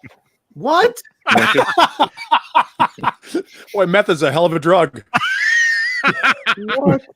You've been awake for 2 weeks. It took me 3 hours. So proper preparation gives you the.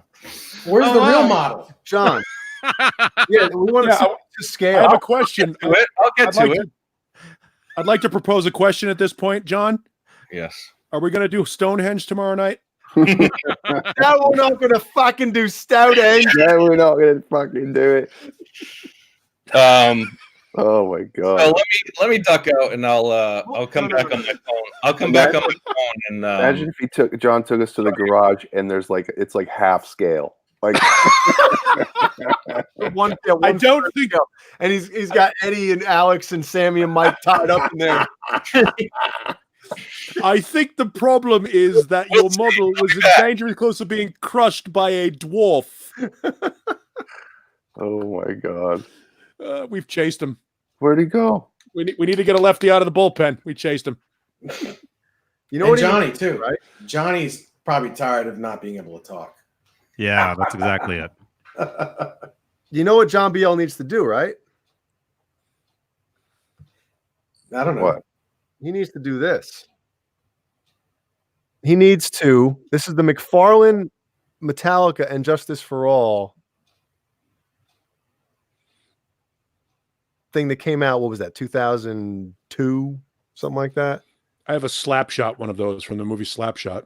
Yes, the Hanson brothers. Yep. Yeah. So that would be cool if John BL. I should probably wait for him to get back on here to show it, but if John BL made like a small scale stage, and then there's people that take like action figures, and like put stuff over, mold stuff, paint them, and basically turn one action figure into a different character. Actually, I got a buddy who does that. My buddy Angelo does that with he'll take like a GI Joe figure or something, and put molds over them and basically turn them into something different.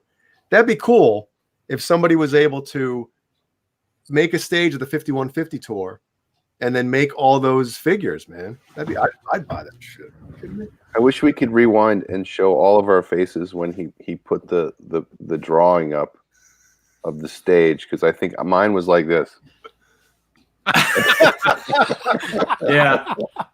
Like, that's nerdy. You know, the thing is, there were so many other cooler stages that Van Halen has done. The 5150 stage is fucking boring. Yeah. Yeah, it was just The fair warning stage is the shit. kind of cool, but Well, Dave took all the cabinets.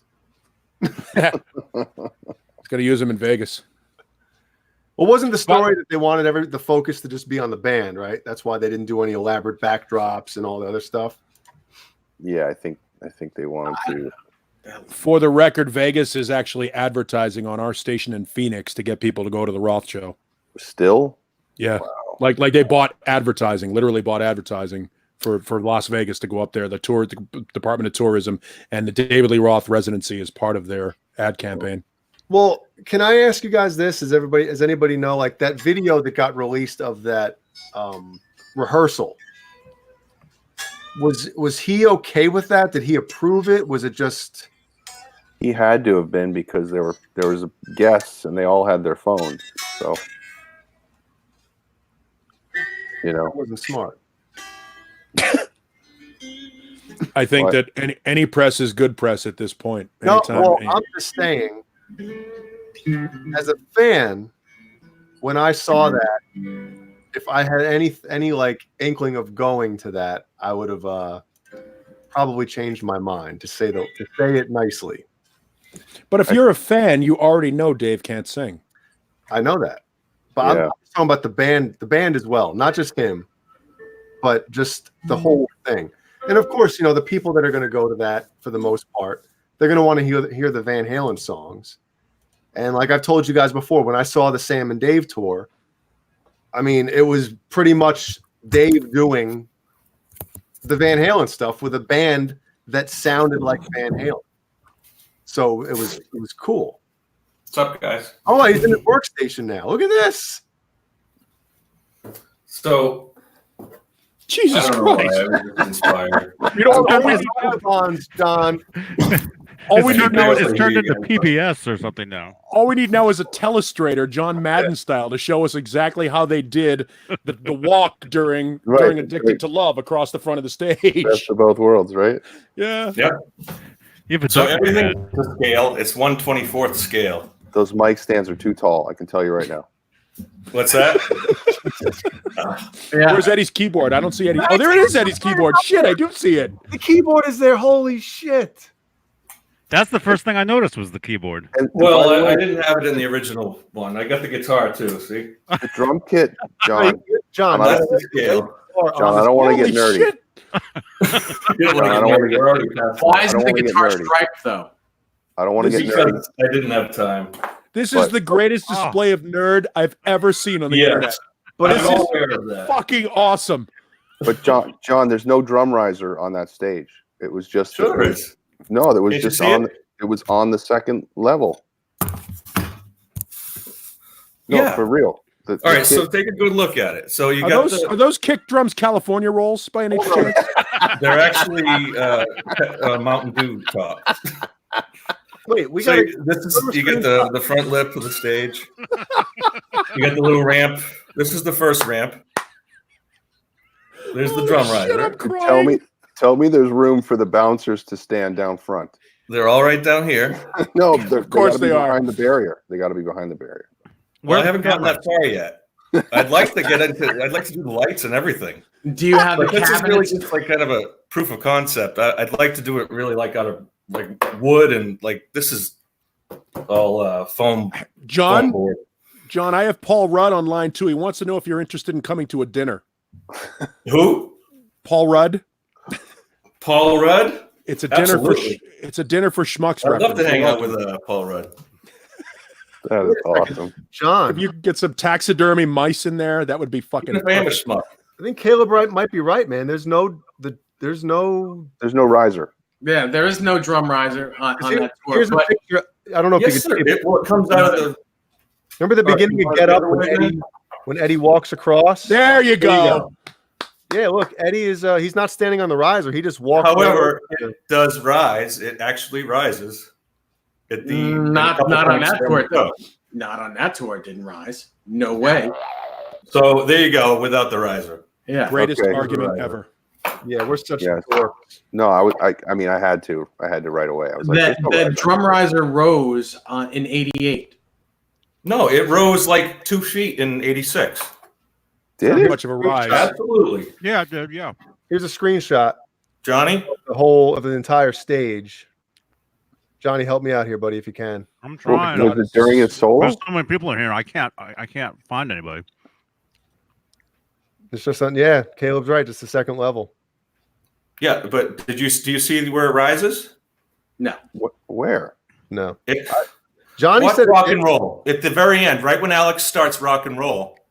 It rises like 2 feet. Really? I can't believe you guys never saw that. Are you sure it's not just a I'm camera thing? 100% correct on that. Well, Johnny agrees. Well, the keyboard fell over. Guys, You got next time, John. You say I'm 100% correct on that. You have to end it with "fight me." That's Oberheim, and those things are. somebody expensive. find the picture. I don't have them on my phone, so I can't. I don't know if I have a picture of that. I don't see any "Where's Dave" banners on this. Dude, in I front of so this. want to see like Alex's kit, like perfectly mocked up. I have to see Well, that was one of the most impressive kits he ever had. Here we go. Let's see. Crap. That's it. Here we go. Oh, Renus Oh, Pinkle said he said it shows the light shooting from underneath the drum. yeah, It comes up. it comes up. Guys, So, question for you, John. come on. Cut that in half. What's Yeah, that's too high. No, John, what's your- that might be too high. The riser might be too high, but everything else is to scale. John? What's your end game here? I don't have Oh, my computer. That's why you get a Chromebook. That's why you get a Chromebook. They don't I was have more worried about the stage. Oh, gee, Lenny Lou Track- says you're right. She works out to that concert. What she's talking about Peter North now. She's telling us she works out. What are you doing to us here? tonight, tragedy at Van Halen concert. This is where Ed comes up on stage. You have to, Sammy I'm gonna does need like you to the put lead. some. I'm gonna need you to put some orange parachute pants on there. If you can do that, Yeah. please put those on your fingers. The chairs in the background, though, are so not the scale. Here's my 1,000 my build. Where we're at. This is the best ever. Do you have any action figures? Well, Do you have any Han Solos in there? Like If, Army Men or something you could put up yeah. there. Like, you so got- the scale is like a half an inch equals a foot. So if you had like a 2.5 inch, or oh it would 2.5 be, inch what? about the size of Ed. my god, I'm dying. Oh my god, you got like thumbnails for the next decade. This whole show has been nothing but. Anyway, Well, John, I think it's cool that you actually did this. I think it's cool. I think it is too. I love it. So do I. I'd like to rebuild it out of wood. Yeah, I'd like look at these guys. actually make it out of wood. With the From the Boner camera. It's awesome. I'm not laughing at you. I really am laughing with you. Oh, this is so good. It is. Did you see what I showed? What I showed before? Oh crap! Open the But wrong. now's the part where John BL reveals all the stage sets from the first 6 tours. I may end up doing other ones. You know, like I said, it literally took me 3 hours to build it. So wow. I mean, the funny thing about it is obviously to scale as well. You know, what did you build it out of? 35 giants, but John, start taking orders now. I guarantee you somebody wants those. Yeah, I guarantee you put up a website and somebody wants those and puts that stage set up somewhere above. Maybe, just maybe, it could be somebody's nativity this holiday season. I'm serious. There's a business there. Like, sure it people would order stages, like famous stages. Yes. Hell yeah, they would. The woodworker in the chat. Don't we have someone who is a woodworker? Steve Carmichael. Steve Carmichael. I need someone who can do this in on a computer and like the CNC and cut everything out. Why don't you ask David Allen Wright? David Allen Wright, yeah. Well, he'll make a CAD file on Facebook or Discord. Because I'd love to build it like for real. This is kind of he'll make it to scale, like in one of his warehouses. Well, he'll say he's going to do it. Look, I even got the little wings, the little steps here. Of course you do. You got to put Eddie's table over there with his cigarettes and his drinks, and his mirror. Oh, you got a mirror over there? Oh boy. No, not for looking at himself. I know. And his straw. I got it now. Yeah. His $100 bill.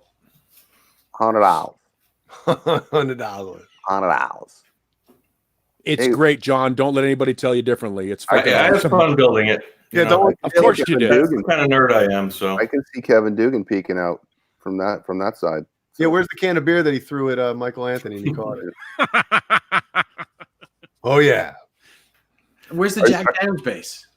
John, how tempted are you to paint it? Well, that's kind of what I was getting at, is how even difficult this was, because it's pretty much just tape and the paint covers everything. I tried glue and there was no good glue there. And that's how you ended up with that? So I just used tape and spray painted everything black. You can't stripe it because Eddie will sue you. I have my 5150 stickers. I was going to put that on it, but it's not authentic, so I decided not to. Now the graded area where the amplifier cabinets were behind it. I'd love to find a good way to do that. Go to Michael's. You know, one of those Carmichael's? A hobby shop or something. A hobby shop will have it, and you got to spray paint it silver. Mm-hmm. And you do realize you can go get like tiny little LEDs to put underneath those kick drums to like have the lights coming out if you really wanted to. Well, like I said, I'd love to do the whole lighting rig too. I mean, I have enough pictures of that I could do the whole lighting rig. I missed that. What was that? Capless. A comment popped up. Oh, I think it's, here's the thing. You spend the last 10 minutes fucking laughing and shit. Now everybody's like, all right, I'm in. I'm gonna help design this here. I'd love to sell these. That'd be awesome. John, did you see what the picture I showed before? VHstages.com. Secure the website right now. Did you see? Is there really a website? No, I'm saying do it. Remember when McFarlane did this? The Metallica Justice? You've showed that 5 times. I know, but I don't know if John saw it. Yeah, I saw it. Oh. If you can get somebody to make the Van Halen figures, dude, I'll buy that 20. Somebody fund me. I'll do it. I'll put it back here on the. I'll get that shit out of the way. I'll put it up there. I'll put it up here. Pumpkin out of there. It's fucking hilarious. It would be amazing. It would be amazing if it came. Here's all the plans. Here's all the pieces right here. Yep. You know? You should talk to the Van Halen store guy. Don't give away your secrets. Somebody else will build it before you. All the information's out there. It'll say "Made in Canada" on it. How about like a model set? How about a model set? That would be killer. Like you could build Johnny Beane for the win. You What was that? Model set, like You get Eddie's hair like a Lego piece and it snaps on. No, but you could you put it all together, build the 1984 stage, and you get to glue it all together. Somebody did build a model of the 84 stage. You can find those pictures out there. Oh, there goes your pad. I hate to say it's not as detailed as this, but they have that is intricately detailed, John, too. I mean, you spared every expense. At some point, maybe you sell the plans. You just do it yourself. Yeah, that'd be the easy way. Yeah, just patent the plans and send it out. I mean, is the little understage bone chasm there too? Here's the back looks like shit, but where's Sammy? It's during Eddie's solo. It's just kind of hobbled together. Wow. It kind of looks like one of those Veridesk things. That's so cool. You know what would be cool? It would actually make a really cool kind of pedal board if maybe for a sit down pedal board. That is amazing, dude. Sitting, I'm not even joking. I'm impressed. Yeah, man. That is really cool. I want to see it all colored in. What's the next step then? The next step is to make it for real. I mean, with wood in your backyard. Yeah, full size. You build need a stadium to rent for a couple months. One word with two letters prefacing it. VHCon. John, Dave, when is he? Yeah, there you go. It's November 3rd. Coming up. You're running out of time. Too late. It's in a week. Just call in sick to work. You can do it.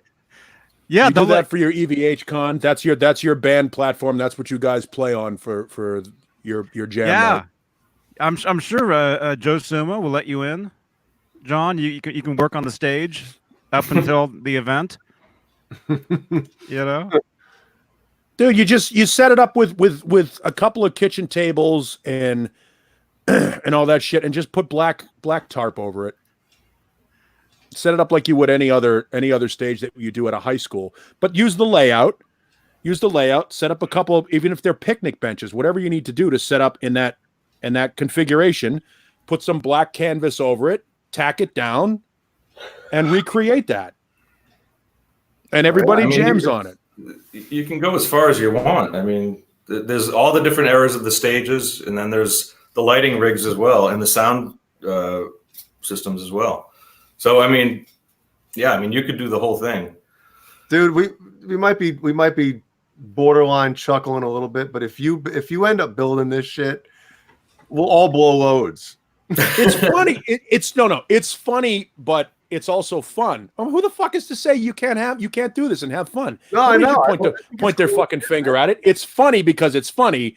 But if everybody's got a fucking hobby. No, I get it. It's the ultimate. That's what John wants to do for his hobby. Then fucking let him do it. No, I'm not laughing. I'm not laughing at John. No, I just think I'm laughing awesome. at that this exists and I'm seeing it. That's what's funny to me. There's nothing to make fun of here. This is remarkable. I'm in shock. It's one of those things. It's so cool that it's funny. It's you can't believe it. I had no clue that John did that. Exactly. I'm like, this is happening. It is another level of nerddom. I will admit that. It's no different than back in the day when somebody would do scrimshaw or did the little boat in the bottle and all that shit. Fuck, everybody has their thing. And how do we get that boat in that bottle anyway? I don't know. It all starts with a little man in a boat. A little seed. And then once the little man in the boat goes in the bottle, then he has to build a bigger boat. Gross. I like the little man in the boat. I'm a big fan of the little man in the boat. Hey, John, Winnie Lou has a good idea. She says that, what about a GoFundMe to help you? Yeah, I'd love to do that. I'd love to be funded to be able to do this stuff for real, but as long as I don't know how to go about doing that. Are you kidding me? Go to the Christmas tree shop on Route 1. You know where it is. He's got to do it in stages, though. This is the proof of concept, really. I mean, I just wanted to see if I could do it, and like I said, it took an hour to do the plans and probably 3 hours to build it. Every great innovation starts with a dream, John. I'd love to see like the time lapse. Foam board Just done a time lapse. Yeah, time lapse would be cool, man. So Beane Stages built by John BL. Well, look, it's not like he hasn't actually built fucking stages. That's what he was just saying. That's what he did for a living. I think it's awesome. We make fun of it because we have no heart. It's all. Go ahead. Like, I mean, everything is divisible by 4. I mean, that's kind of what it's. Every section is an 8-foot section, and there's and if you figure out a hockey arena is 80 feet wide, or a hockey rink is 80 feet wide, so this is 72 feet wide. So there's enough to get around it, and I don't know if those were the actual dimensions, but from what I could tell, this is 48 feet. There's a 12 feet each on the side. What if there's anybody you can get in contact with that was a part of that crew? Well, Alex, Upstaging? just ask Alex. Alex designed that whole thing. Oh yeah, just give him a call. Caleb, you know Alex, don't you? I don't know Alex. Open up your Carnal Knowledge CD. Yeah, It's in the Carnal Knowledge CD. There you go. Call Steve Ripley's old number. And well, and that's the thing. There isn't a lot of resources to find this stuff either. So unless you're analyzing live without a net or something like that. I bet you Scott Smith knows. Who was that? Scott Smith. He Musicraft guy. Owns Musicraft. He's also, he's like a direct link to Eddie Van Halen. I'm sure he knows. Well, and he's like the biggest replica guy. I'm sure he knows.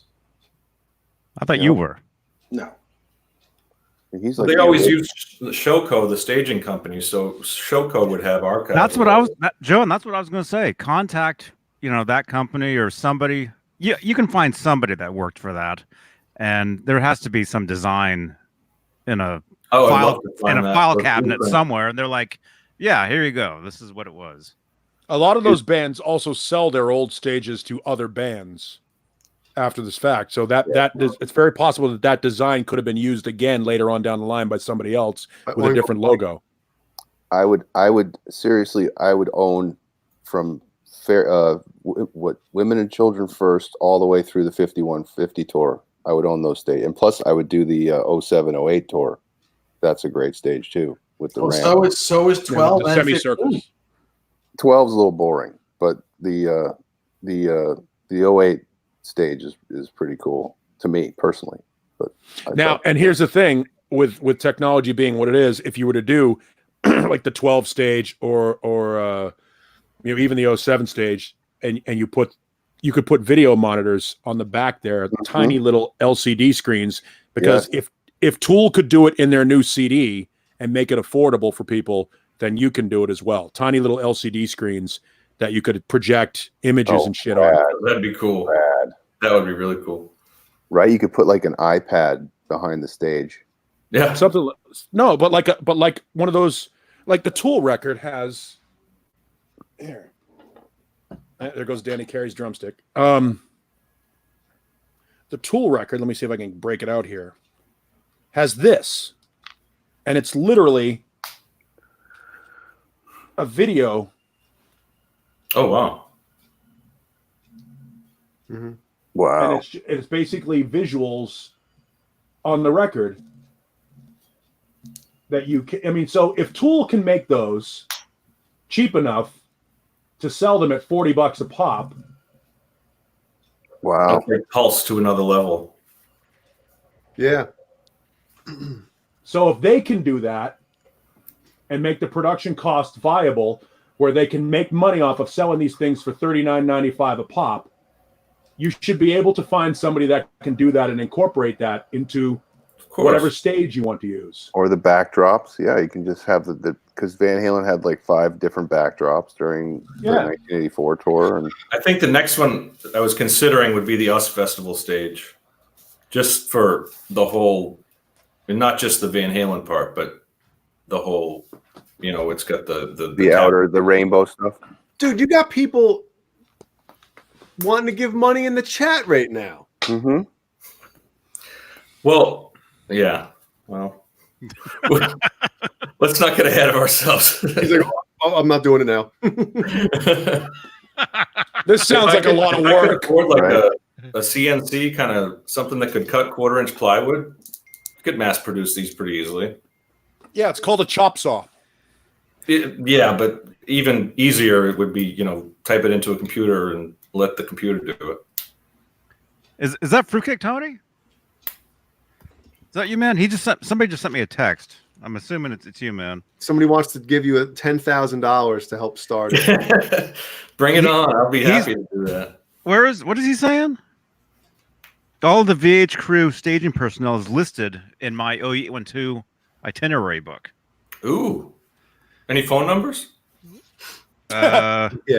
There'd have to be, yeah. Any cell phone numbers? 1988. Any email addresses? Yeah. Well, there's fax numbers. CompuServe?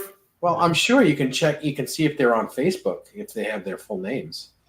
Yeah, it's true, man. It's a good point. Yeah, Lenny Lou says he's having performance anxiety now. Oh, that's too funny. Contact.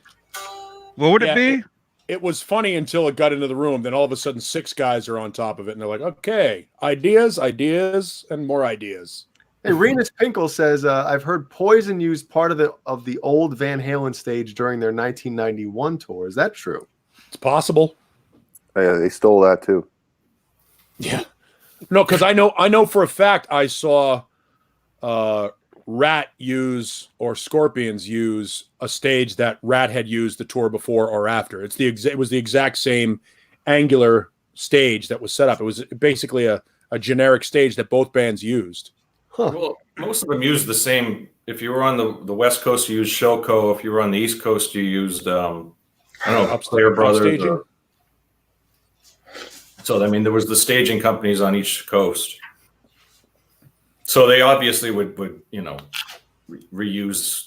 I mean, they're not going to get rid of the stuff. So repurpose, reuse it. Oh, it's just like tour buses. One band gets a tour bus, they use it for a couple of tours, and then they sell it off to another band. They usually rented them. Yeah, they rent them shits. Some of them. Most of them. I've never heard of a band buying a tour bus. Jackal bought a tour bus because it was cheaper. They have their own tour bus. Yeah. Yeah, but who goes to see Jackal? Willie Nelson. Jackal still sells, man. They still play and they still sell. Maybe in your neck of the woods. They played down here maybe about 6 months ago or something.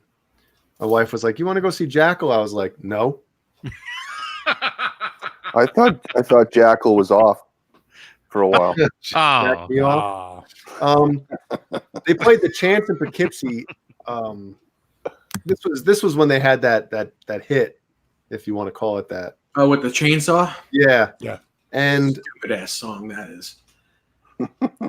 They used that chainsaw and cut if anybody's been to the Chance in Poughkeepsie, New York, you'll know what I'm talking about. When you look at the stage, to the back, I would be stage right in the back. There's a door where, either the band's loaded in through there or there was a side door that they loaded in. But it was a lot easier doing the back door sometimes. So anyway, I guess Jackal couldn't get all their gear in through the back door. So they used the chainsaw and cut the door bigger. And Frank, who was the owner, I think still is the owner, went effing bananas. And you can understand why. And obviously, I'm sure they probably paid more than their guarantee that night to get it fixed because he wasn't having that shit.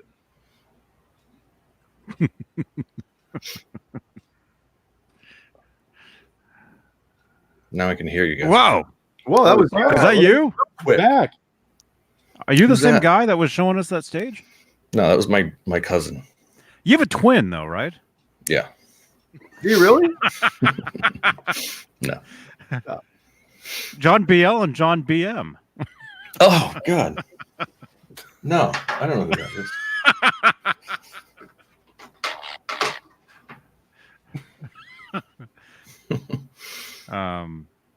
Yeah, that was really cool, man. I actually, when I saw that in the Discord earlier, I don't think I don't think I totally understood what it actually was, and Well, until you it's hard. showed us that. Yeah, it's hard to get across with just a picture, but because it's all black, I tried to, and I actually tried to do. I had like a silver paint pen, and I tried to do like some of the corners and stuff, but I just painted over it. I painted it black. But yeah, because I mean this doesn't look like it. That doesn't look like much. But it looks like I don't know what it looks like. Yeah, it's like a keyboard stand or a pedal board almost. Do the fair warning stage with every cabinet like on its angle right? on there. I'd love to. Killer. That'd be so killer. I'm into shit like that because I used to draw the stages, like Killer. Yeah, that's what I was doing during school. Absolutely, me too. Was it all cabinets, or was there like curtains with like drawings of cabinets as well? Clayton's. At the very, I think on the encore, they had a drape of all. Yeah, they had a backdrop that went. Don't go that stage soon. It's curtains. See, it's Clayton's. Clayton's. It'll be Clayton. No, you can't play that. Oh, you can get away with that part.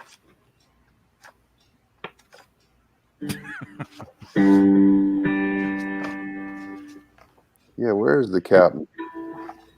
I thought it was in the Lozower book. I can't see it. Oh. Yeah. Oh my god. Running out of gas. See, curtains for me. See, can't keep my eyes open anymore.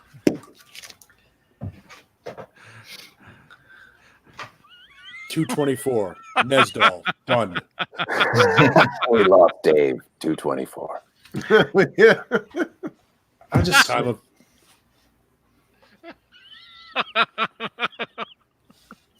put the 10 count on him. 1 thumbnail. Thumbnail 17. Good heart slides off his lap. Stay in that position now. That's what she said. You just leave it like that for the rest of the show, and nobody say a word. Oh, like it would be like Artie Lang falling asleep on the Stern show. I listened to that. You know how they have the on the one Stern channel, they have like the classic clips and stuff like that, or they had the one where Artie was arguing with his what the hell was he? His assistant about money, and next thing you know, like Artie lost it and went after him. Yeah, like kill him in the studio. Yeah. Artie Lang has an assistant? Well, he had one back then. I'm sure he might have one now still, but yeah, it was one of the PAs on the show, and then he was Right. using him on the side for like gigs and stuff, and yeah. And he wanted to kill him. Oh yeah, literally went. Remember him on Mad TV? Yeah, that was a good show. God. For what it was. Well, Artie's apparently clean now, and he's doing shows, but he looks terrible. He's got no nose. His nose is gone. Nose caved. You people think that Michael Jackson's nose looked weird. Is that from a lot of all the years of stuff going up there? Hello, Yep. Man, lost his septum. Yep. And even the cartilage burns away. Really? Septum damn near killed him. Yeah. Yeah, look it up on Instagram or something. Yeah. Artie, it's Oh, you bad. haven't seen it, Jay? Oh, I have. I was gonna pull up a picture if unless you were. Never mind. I'll pull one up real quick. You guys were talking about Jackal. Just a quick. Remember, so Jackal came through one of the last year I was working at the Hampton Beach Casino, and that happened to be 2003. And 2003 was the same year as the Rhode Island fire. What was the name of the nightclub? Station. The Station nightclub fire. So obviously it's a small club. There was no, we never had any pyro or anything, but Jackal comes in, one of the first shows of the year. The Station club was in February. I think probably around April they came in, and they did like the chainsaw thing, but then they had a stool on stage, and I think they poured like lighter fluid on the stool and burned the stool. Man, we weren't happy with that, and I think I don't know if they got fined for it or what happened, what the repercussions were, but especially after what had happened in Rhode Island, it was a stupid move. Oh my goodness! Nasty. Wow. God damn, that's disgusting. Wow. Yep, looks like Manson. It looks like Charles Manson right there. Oh God, I looked again. Can he get surgery to fix that, man? Sure. Yeah, that's Probably rough. can't man. afford it right now. Is he really that in that bad shape? Like, God. Sorry to ruin the He night. must have made some. Yeah, I mean, I That's guess not it the all worst went thing up ever, his right? nose. God, I'm gonna vomit. Oh. Fun Jackal story. I'm on my way to San Diego with those guys after NAMM. They play Anaheim at the Grove, and then they're going down to San Diego to do a show. And Jesse is on the phone with the club, well, actually with one of their road crew guys. They've got 2 road crew guys that go ahead of them to set everything up, as you would expect. So they're on their way down to San Diego, and Jesse is on the phone with one of the road crew guys, and he's like, "God damn it, you best make sure there's a shotgun shell in that mic stand, because they've got a microphone that looks like a 12-gauge shotgun." And the club owner told him, "You can't have that in California in our bar." And literally at one point in the show, Jesse takes the mic stand, he pulls it up, and fucking lets it go, racks it, and lets go of a shotgun shell, and it shoots confetti or some shit out of there. But you can imagine being in any club and somebody pulling out a fucking 12-gauge, racking it, and letting one off inside the club. But that's like one of those stupid like arguments. Well, you make sure that happens. I'm gonna make sure that happens. If it don't happen, the shit gonna hit the fan. I'm like, like that's the be all end all of your show, is to have that done. Yeah, that was the advance of the show. You know, Yeah, that's what I had to deal with. I remember it was Carrot Top was one of the hardest advances we had to do. I mean, yeah. What year? Hold on, what year was this though? He came just about every year, but the first time was probably like 98 or so, 97. And he just had all these kind of demands, and we were like, this guy's a comedian. What does he need all this stuff for? But then it was an amazing show. He put on an awesome show, and it was really cool. Was it before he was jacked on steroids, or was it? No, he even had I think he had like a weight room. He wanted a weight room in the dressing room. he showed up at a show here. Nice guy. Masseuse as well, I think. He showed up at some show here. I think it might have been Bob Seger or maybe Paul McCartney here in town, and he was like in line with everybody. Came over to our tent, said hello to everybody. Seems like the nicest guy. Oh yeah, he was a really cool guy. So Don't know him, never seen him. What were the things he was asking for, John?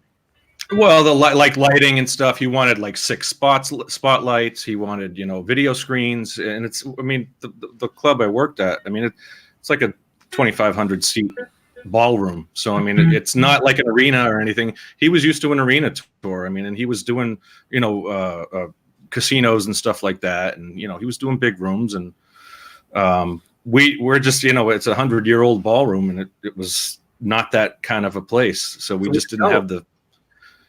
Well, we went back and forth, and finally, he came in, and I think he had like 2 tractor trailers worth of stuff for a club show, and it ended up just everything was really cool, and they brought what they needed, and we supplied what we could, so it worked out, and it was a great show. The name of the venue is the Hampton Beach Casino Ballroom, and I think that when bands hear casino ballroom, they think it's a fucking casino and a huge like sort of theater. And there's nothing, there's no casino. It's not gambling or anything. Yeah, it's a 100-plus-year-old building, and back in the day, casino just meant like entertainment. It was an entertainment place. So. Yeah, but they see casino, and everyone that came through was like, "Where are the slots? Where's the gambler?" Oh, they're in line right over there. Oh. you can play for tokens. You can play like skee ball if you want. The slots are backstage with all the band and crew. Under the stage with Sammy. Where's Sammy? Why don't you call Sammy? I did. I called him right there from the shop. Claudio. We should reenact that whole thing, man. It'd be so funny. Right? Oh, man. Uncomfortable silence. No, Good night now. I've always wanted that. I'm not a seafood guy or clams or oysters, but when Sammy had that I eat 'em raw shirt when he's on the rock, leaning back with his Bill Clinton jogging shorts on that were short, you can see his ball sack. Out in like the public garden. Yeah, I wanted that. I wanted that shirt, man. John BL. 6 on the half shell. Yeah, make that happen, will you? That was like probably like something you could get at the local, back in the 80s, just You do realize, John, just if you like a sell baseball team or something. No, it was a Was it an actual like graphic and everything? I don't remember. Seafood restaurant or something. Mhm. That was their thing. But yeah, I'll take that shirt next. Man, getting all kinds of orders here. Somebody, who was it? Fruitcake. I got to get Fruitcake his odors? and Paul his poop Odors. shirt. So Odiferous emanations. I eat 'em raw shirt with I don't know. There's actually tons of those, but none of them are that one.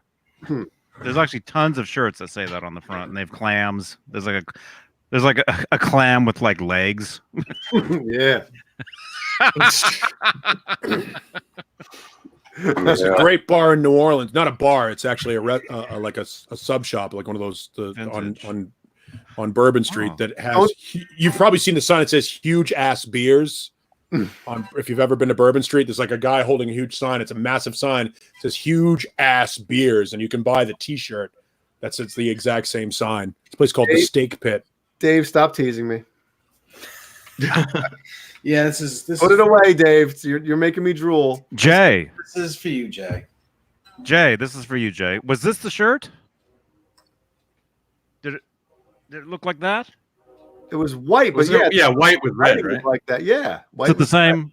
Yeah. Same font. It says vintage shirt. Yeah. How easy would that be to reproduce that? I mean, you could do that with you got to find the right font. That's all you got to do. I'm sure somebody knows what font that is too. John Beal.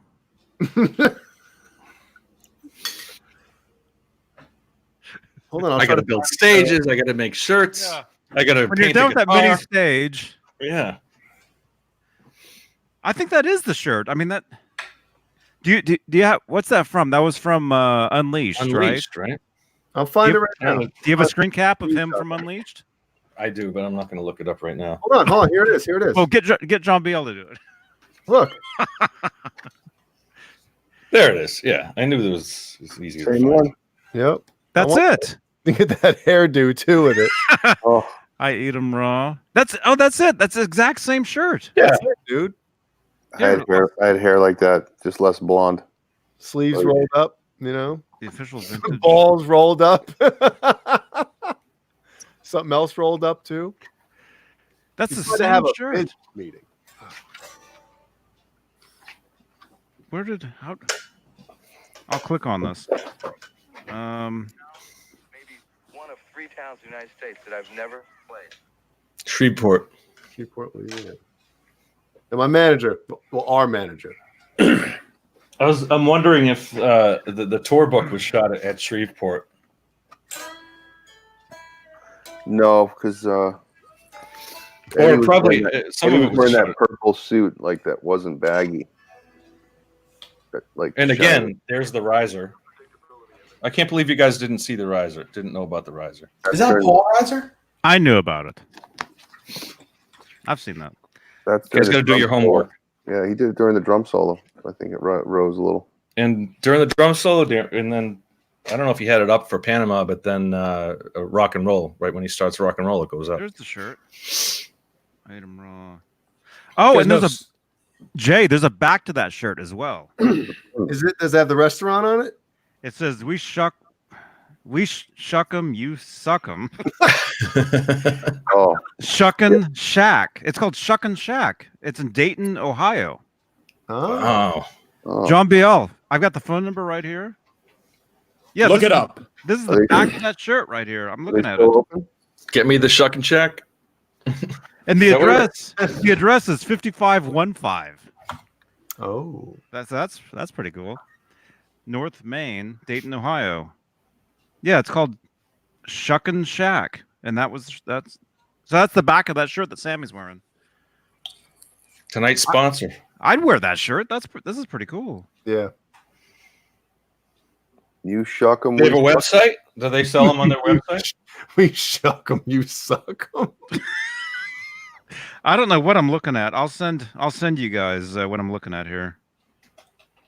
I've got. I'm the only one in this. I'm the only one here thinking, I wonder if the oysters are good. Still. There you go. Some of you guys will get that. You got to scroll down. You got to scroll down a ways. Mm-hmm. That's actually pretty cool. 6 on the half shell. Wonder if that has to do with any of the lyrics. What's the song where he says that? Good enough. Good enough. Yeah.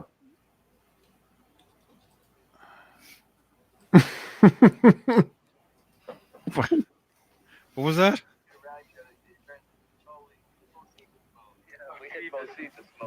We're gonna get flagged for this, right? Yeah. Well, we were flagged 2 seconds into this tonight anyway. But We were? How about this?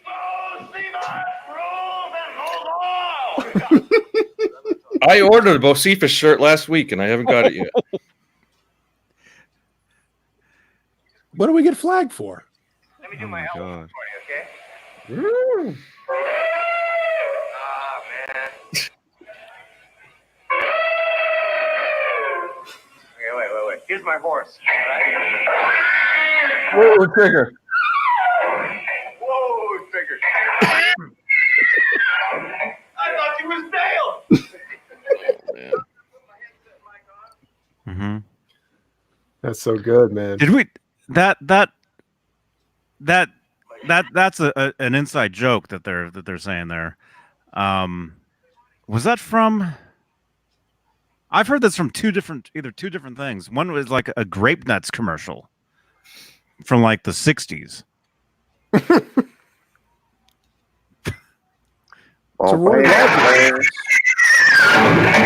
My ears. Oh my god, that was loud as shit. I'm not even wearing That's headphones. it should be. I just thought it was a Roy Rogers reference. Yeah. Dale was the Dale Evans, yeah. yeah. Okay, it might be that. But yeah, there's a grape nuts commercial too, where That was a big deal back in the day, man. You know, Roy Rogers and Dale Evans, Les Paul and Mary Ford. It was like the male-female variety show thing. And Trigger was obviously their horse. Mhm. Yes. You the guy with the Van Halen tickets?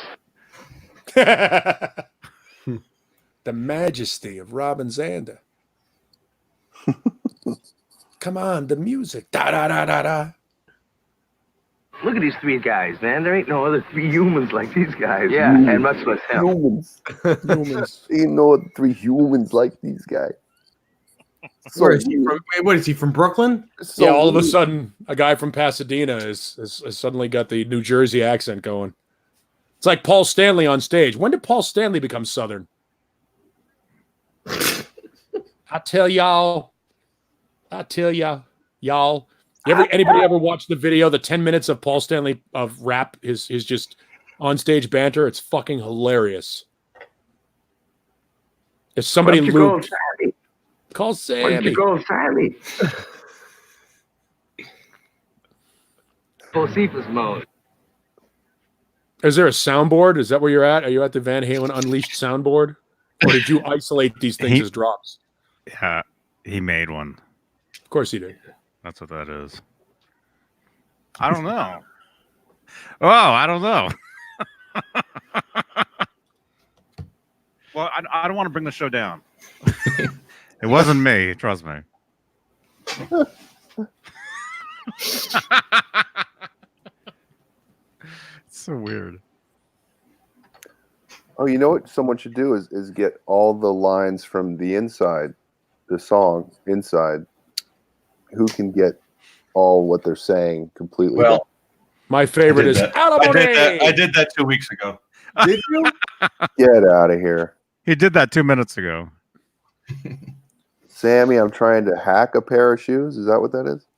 Hold on. I bought a half a pair of shoes. Something like that. Alimony. Don't touch me there. Just don't do it. I thought it was don't touch the hair. No? No, don't touch me there. Everybody's got different Don't touch me there. J.C. Penney, man. J.C. Penney.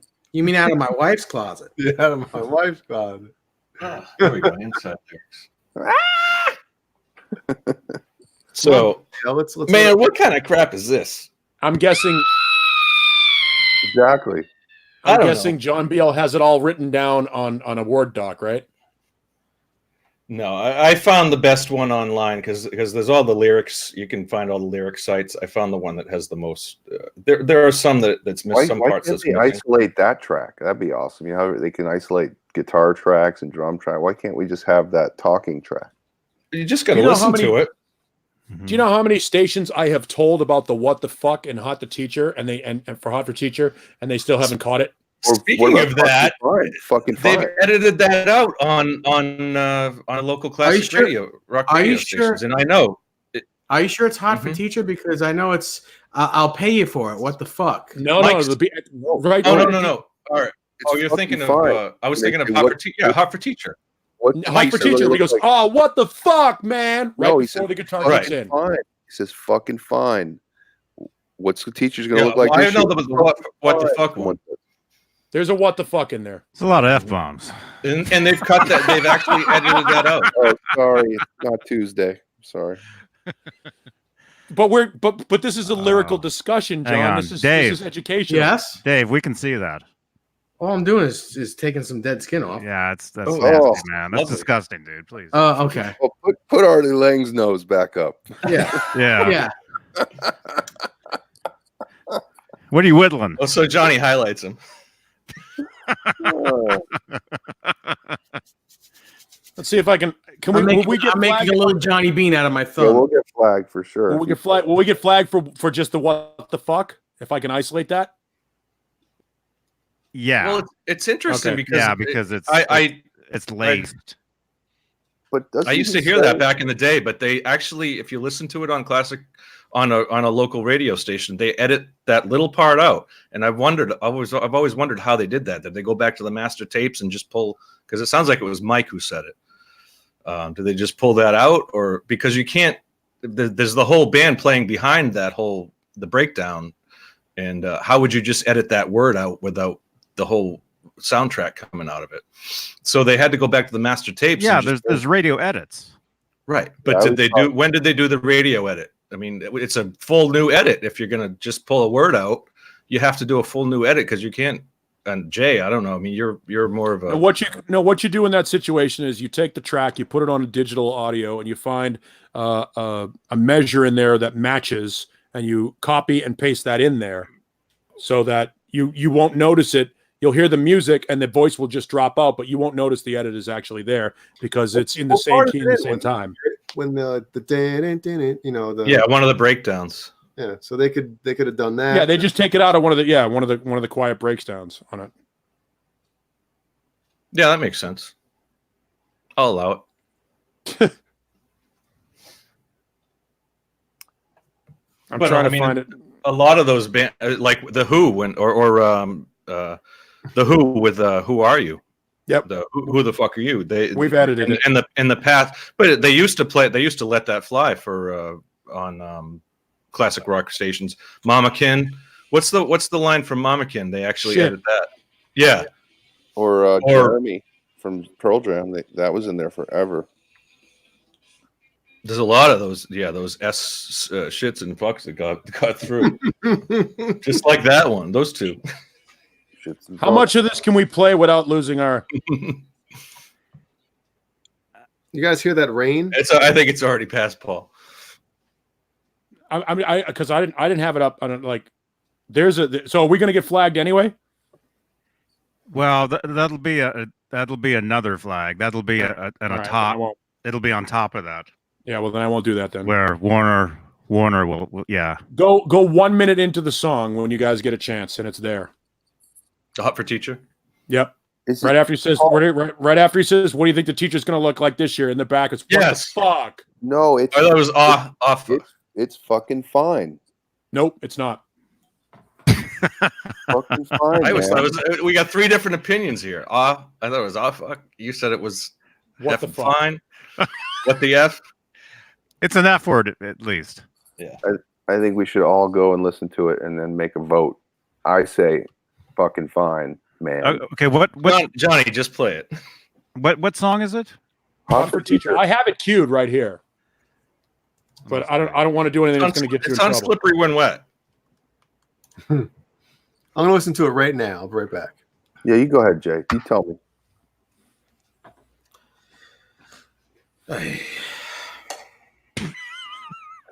Dave, I've been up since 7 a.m. So we're going on 24 hours here. I totally understand. In 20 hours now, anyway. I was up that early as well. This is the first Saturday I had to work. I told you guys I'm doing driver's. I'm a driver's ed instructor now. So I had to do a Saturday morning class. Do you have to be certified for that? Yeah. Yeah, it's not a difficult. Do you have to be a football coach for that? Yeah, pretty much. Yeah, gym teacher. Yeah, just a lackey, someone who can read. What's the timestamp of that, Paul? 1 minute. Exactly 1 minute. Yeah, go and give that a listen. It's right up at the part where right after he says, "What do you think the teacher's going to look like this year?" There's a what the 107 sounds like what the fuck, man. It does. It doesn't sound like fucking fine, man. I thought it was off. What the fuck, man. 107 it's at on the remastered version in the 2000. He's answering the question. I don't know. It's just a random background yelling. Now I gotta listen. Just like, oh wow, man, and I'll listen to it on headphones later, and not later. It's okay. All right, I heard it. What do you think? I heard it. Oh, for years I always thought that was somebody saying like your father. That's what I always thought it was. What do you think she's going to look this year? Like your father, man. That's what I always thought the lyric was. It does sound like well, you guys already said it. Yeah, it does sound like what the F. It does sound like that. Yeah. No one thinks it sounds like fucking fine, man. Really? He's answering the question. It almost sounds like it's whatever is in the background, like that's going on back there, and Dave is. It's bottles and stuff. Look at it's pouring out right now. Jesus. It's and that's the thing. It's still your local rock radio station has been playing it unedited forever. The one thing we all agree on is there's an F-bomb in that song. Absolutely. Yeah. But I never noticed it until you guys said it. Oh, now really? You'll never not hear it again. You're right. I'll be like, Genie, listen. What about Quiet Riot? Come on, Feel the Noise. Is there an F-bomb in that? There's definitely one in that after the guitar solo in there. Same thing with Tesla's Signs. Girls F the boys. Yeah. Yeah. Hey, Paul, have you ever heard the someone snorting the line? That's a good one. Caleb found that. And somebody get me a doctor? No, I don't think so. Where is it? Now I'm speeding down that line. I haven't heard it, but I will now. I'll listen to it now. Go check it out. Yeah. You can. And then Caleb also found the Montreal '84 snort. What? I think that was you, right? Montreal '84 live. When Rudy is it Rudy? No, I didn't. Gives Ed the bump. No, I didn't do that one. No, somebody found that. Ed turns around and what was his tech? His tech was Rudy at that time, right? Mm-hmm. Or was it? No, it's Rudy. Zeke. It was Rudy. He turns around and I thought Caleb posted that, and you can see him. Watch Paul's face. Right up to his face. He's getting it. I gotta find that now. Oh no, I'm not. I don't have it right now. I don't know where it would have been, but hang on. Let me change. Let me put this on my. I'll put my earbuds in on my iPad and listen to it. Right after speeding down that line. Yeah, I don't disagree that it's there. I wouldn't doubt it, but I want to hear it so that I can. So Caleb can have one because he's very, very disappointed that he lost the Hot for Teacher. I always thought it was fucking fine, man. I listened to it. I listened to it several times with these. it's still. I mean, for years I thought it was somebody saying like your father. So he says, "What do you think the teacher's going to look like this year?" If you listen close enough, it does sound like your father, man. That just doesn't make sense. That's what I kind of hear that, but it also does sound like what the F as well.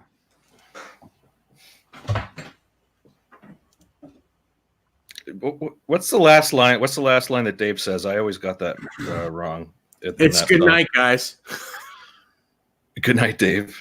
Oh, that's right. Yeah, Soda's pointing out the how about who knows about the guitar saying tobacco at the end of Tobacco Road? Anybody ever heard that one? I think somebody mentioned that on here too. That was me. I would have said, yeah. I would have said Caleb. Caleb mentioned that. Caleb mentioned it. He asked Vi that on that other show. Yep. And Vi said that was total freak of nature, but it happens because they listened back and said that guitar is saying tobacco. Right as Dave is saying tobacco. It's in the right channel. You heard it, right? Yeah. Speaking of really misheard lyrics, when he says, "Oh yes, I'm hot," I used to think he said the Uptown High, like the high school, like the Uptown High School. The Uptown High. Exactly. But that was my, Johnny had his mistaken lyrics. I thought he said "Got it made." No, yeah, got it made. Got it made. Got it made. I'm hot for teacher. When I first heard the song. Yeah, that's definitely some mistaken here. All right, gentlemen. Mistaken lyrics. We're losing the East Coast. besides John. I'll talk to you guys. You guys both out? Bye, Jay. Good night, Jay. Good night, Dave. Good night, good night, good night, good night, good night. Me and Dave are going to hop into bed together. Good night. Good night. So long. See ya. Oh, Caleb, what I hear is in my right channel. So if that's it's in my right channel. Yeah, well, I hear, and it comes later than I thought. It's when he says speeding down that line, I hear the hi-hats early, open, semi-open for a second, and then about a half measure later, I hear it in my right channel. Yeah. Have you heard the tobacco from the guitar in Tobacco Road? What do you mean, the tobacco in the guitar? The end of Tobacco Road. When Dave goes, in the middle of Tobacco Road, under him saying tobacco is the guitar going, listen to that. I don't know if I have or haven't. I probably. Listen to that. He's doing a dive bomb. He's doing a dive bomb, and the E string contacts the pickup and pops off, and the guitar literally says tobacco under Dave saying tobacco. Well, I'm not shocked to hear that Steve Vai would do that. No, he can. No, but he admitted on another show that it was totally random. Could be. Which I believe. Or it's like Paul is dead. Or it's print through on the masters. No, he described how it happened. It's the okay. the string and the magnet from the pickup. Check that one out. It'll blow your mind because the guitar literally says tobacco. Like, it's incredible. What's that phenomenon when you see faces of different things? It's like an auditory. There's a term for, humans are great at recognizing faces. You can see faces in different things. Yeah. Did you ever?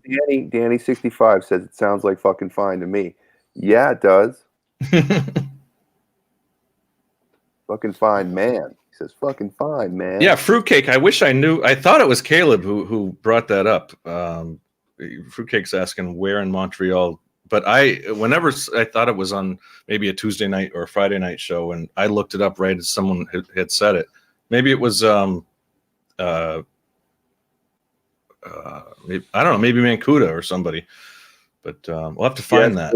Vista Light, yes, he used the cordless drill for pound cake. Yes. Did you go back, or you've already noticed the manual fader drop back, and so this is love? when the bass is over modulating at the beginning and in the second part of the. Oh, sure. Yeah. Four measures into it. He just pulls it way down. He doesn't, fuck it. Let's not cut it again. We'll just leave it that way. So weird. Yeah. Templeman's like, he was probably like, you know. And there's also a weird one in Everybody Wants Some towards the end where it goes, someone goes, like there's like someone says something and it gets cut. But if you listen to those ending choruses, there's a weird little blip of something. You can't tell what it is, but my buddy brought it up to me, and I don't know that I haven't researched it, but he said on every Van Halen album, somewhere on the album, Dave drops a "one time I say" everywhere on the album, on every Van Halen album. And no, but it's a "one time I say," and the one in Fools is the one I love. Let's try one together. One time I say. Mm-hmm. You know, when he's trying to get him to do the call and response. And it's like, you would like at some point, somebody would have been like, should we cut that out? No, fuck it. All right, leave it. Yep. Foghorn Lee Roth. Yeah. I have always said that when people ask me, they go, well, you know, who are your main influences? I go, well, David Lee Roth and Foghorn Leghorn, and you've never seen him in the same room. I'll say. Got myself a nice new Oakland scarf right here. Let's try one together one time, I say. It's based on a Carolina politician, is what Bob Foghorn Leghorn was based on. A legitimate guy down there. Was that right? Back in the 60s, yeah. Put your hands up here, I'll say. Nope. It's but my buddy pointed it out to me. He goes, "Yep, Roth on every album somewhere there's a one time I say." I'm like, okay, I believe you. I haven't researched it, but that doesn't sound outside the realm of possibility. You know, when we all heard, you know, Blood and Fire, and he actually dropped a "Look at all of the people here tonight," I was like, oh, ouch. So that happened. Yeah. Twice. I know, but still, it's a lyric in the song. It's wow. Now it's a lyric. Look at all of the people here tonight in the song. Yes, very cheesy song. You know, it was nice to hear the music finally used, but just that lyric, when that lyric came up, and you know, look, I am, you would be hard pressed to find somebody that loves the cheese of Dave more than me, but that one there was a line, and that was when I finally went, wow. Oh yeah.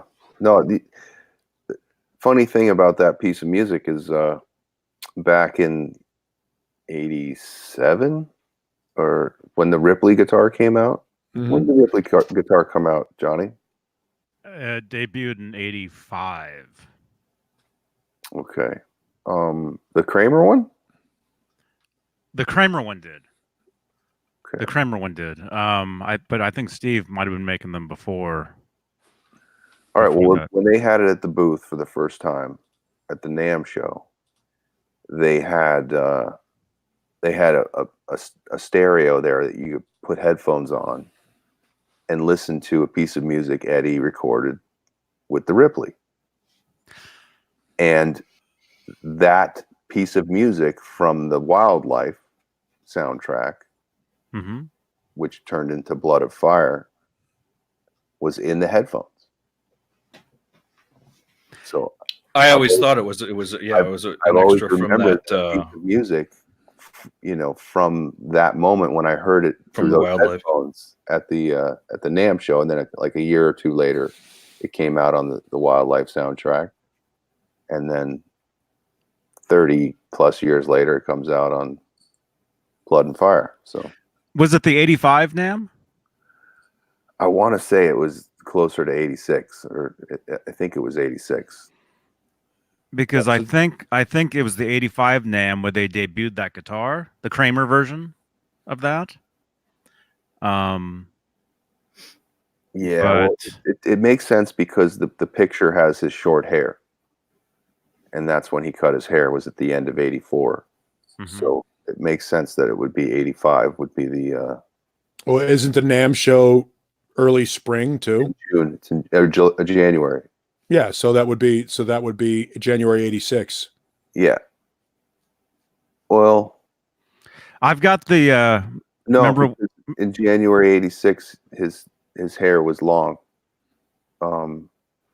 So, well, there was the cover of him in '86 holding the red Ripley. Excuse me. Yeah, that's a different one. The That's Guitar later. World, yeah.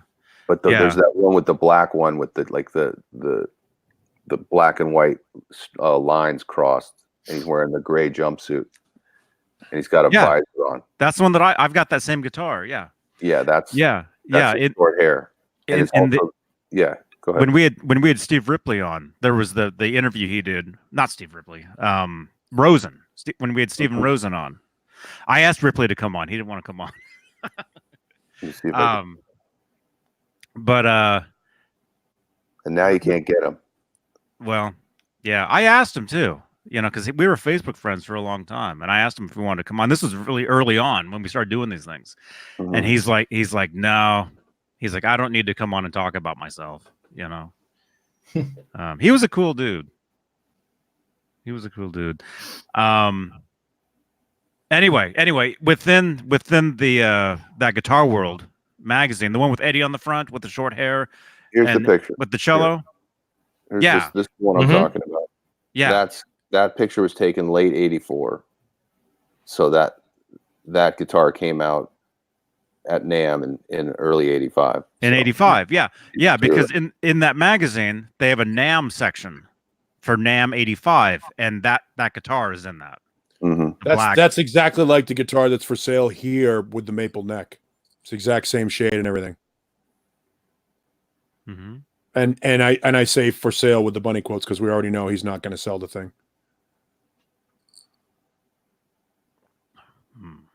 Yep. Still trying to find that '84 bump. Tony was asking about it, but I'm gonna duplicate this shot in a few months because I know it was taken like in December. I know exactly where that bridge is in Marina del Rey, Playa del Rey, actually, and I'm gonna duplicate that shot. Which guitar will you use? I don't know. Probably my gray 5150. He had a couple. See, he used the white one and he did a black one. That's a Ripley. Yeah. Oh, the other one was a Beretta, right? Yeah, my bad. Beretta. Come on, Caleb. So I'm losing it. Jeez. Is it to scale, Caleb? Because John has the scheme to it. Yes, that's right. He'll give you the geo coordinates of that location on the bridge for you. I still want to get Pat Wilkins on here, man. The guy who painted the Red Cloud. Did he? One of those guys messaged me. Come on, Johnny. Let me look. No, I was talking to them. Let me look at my messages. Somebody that I met at NAMM. We have a Ned sighting, by the way. Oh, there he is. Oh, he's cleaning his foot. First time all night, I think. He's always cleaning himself. He's always licking something. Tony, I don't have any tattoos. So no Van Halen tattoo, no tattoos. I have a Motorhead tattoo. If I ever get one, I'll get my kids, but that's it. Here's another picture. This is from the same session, right? Same photo shoot. It's that hair, that early 85, 86 hairdo. Yeah, that's the first time I saw him with a metal pick in his mouth.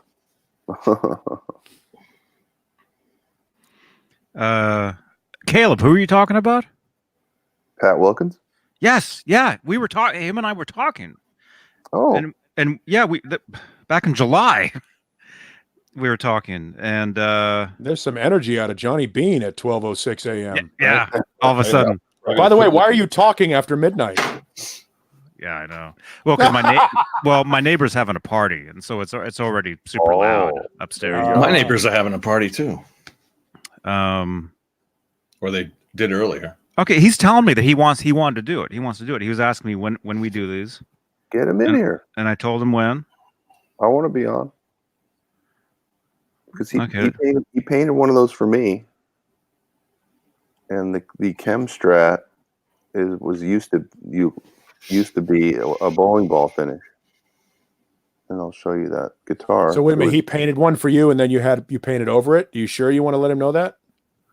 Well, I think he knows it was kind of peeling and crusting out, so I had to do something about it. But you know what I mean, though. I do.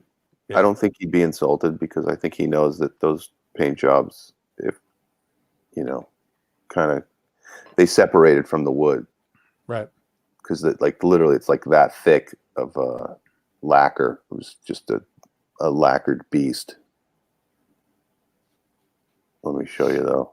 But he was so funny because I saw that red cloud on the cover of Guitar World, and I was having this guitar built at a custom shop that I was sweeping up and helping out. I was 16 years old, and I went to Pat Wilkins there and I said, "Hey, can you do something like this?" And he looked at me and goes, "I did that." And I'll never forget it. It was like, it was the craziest thing ever. I did that, he said. It was like, stopped me in my tracks.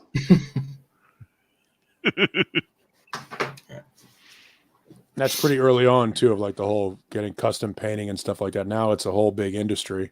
Yeah. But back then it was like, and the idea that Eddie would actually have somebody custom paint a guitar for him when he spent all of his time with Schwinn bicycle paint and well, actually, if it comes down to it, Eddie didn't paint that many guitars because all the Kramers were painted by someone else. Right. So Eddie really only painted like a handful of guitars. He didn't paint the Bumblebee. He did. So he did the Frankenstein and the shark. The shark. Did you do the shark? Yeah. And then he did like the Rude guitar. He did the Unchained guitar. Which wow, he did the Rude. I didn't know he did the Rude. I believe he did. And then, he striped up that Kramer with the electrical tape, the multicolored one. Mm-hmm. There's the Rasta was the Unchained guitar. And then that's it. Good night, Brett McCord. Maybe he did the Star too, right? Did he do the Star? Probably. He probably did, yeah. Good night, Brett. Who did the Circles? Fucked up the Destroyer too, right? Did he do Circles? Or? He did the Circles, yeah. Mm-hmm. Yeah, it wasn't until he hooked up with Kramer where they started making all those Kramers, for him. Yeah. Right. I wonder if there's a pattern for that the profile of the woman, because that almost looks like a professional print. Right. But I mean, it's just a silhouette, so you don't know. Oh, like he cut that out of something. Right. If it was from something else, it could have been, because look at all the patterns on that thing. Mm-hmm. In the back. Yeah, and he used whatever was around. Yeah, I mean, even the back, the words on the back are definitely like just either electrical tape or just a quick tape job anyway, painted over.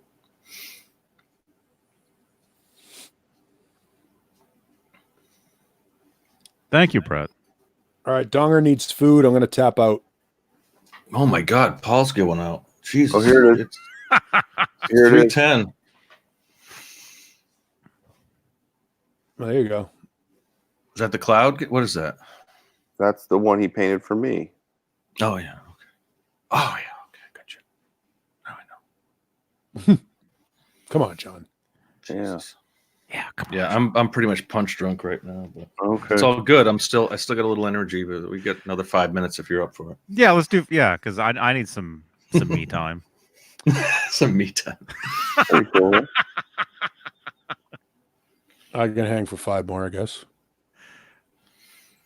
What time That's is cool, it? man. 3:11. Yeah, let's make it a 3:16. There you go. Let's go to 3:16. 5 minutes. Done. That's cool. Caleb, by the way, awesome celebration of your parents' birthday and all that shit. That was totally cool. Oh, my mom, yeah, she turned. Yeah, I thought that was kind Your of mom seems like a sweet lady. Yes. Yep. Let's hear it for all the moms out there. If it wasn't for mom, hell yeah. My mom's dead. Thanks for bringing it up. Oh, I'm so well. She was probably a sweet lady.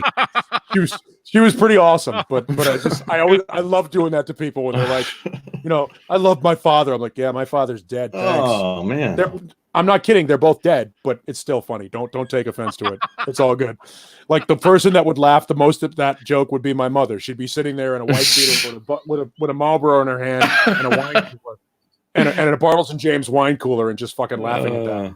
It's great imagery. Real quick, that's the truth. Real quick in the chat, Tony brings up the metal pick thing. The metal picks thing, and people agree with it or they don't. But Eddie's theory was that when he would put the metal pick in his mouth and he was inside the studio, which is an electromagnetic environment of a hardcore proportion, by the way, that the electromagnetic activity in that room would conduct through the pick and create like a radiation effect in his mouth.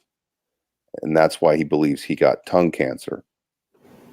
So because it was right up the spot of his tongue where he put the pick in his mouth. So that's why he believed that, whether you want to believe it or not, because I think someone who smokes cigarettes by lighting them off other cigarettes is probably going to get cancer. There was a doctor this week that actually. I was going to just say that. Yeah. Germany. I mean, look, whatever it is, look, it doesn't matter how he got it. He got it. Now let's hope he beats it. Absolutely. Mm-hmm. I wish the best for him. Yeah, and this might not even be connected to that. So this could be something different.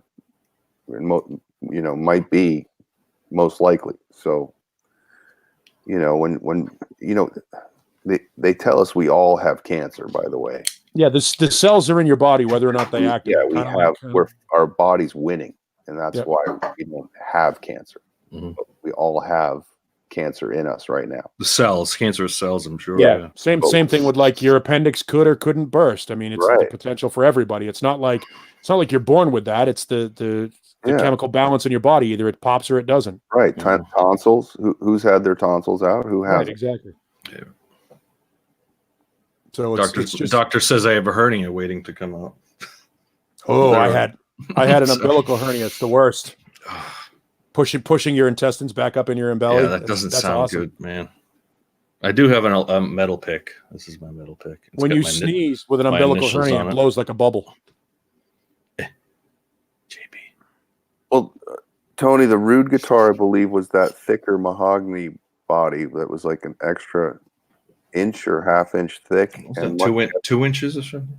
So I don't know what you mean by the heavier gauge picks, but I don't know how that would be different. But I know that guitar was a much heavier body, and he was of the mind that a heavier body actually, which is amazing because then he went to basswood in the end, and that's what he's sticking with. So, which is very light. And also, we got 45 seconds if you wanted to make it a 16. Oh, okay. 16. I was running on. Sorry. I'm on the West Coast, so I can go longer, I think. Yeah. 30 seconds, John BL. You want to make it a 316 for you. Good night, everybody.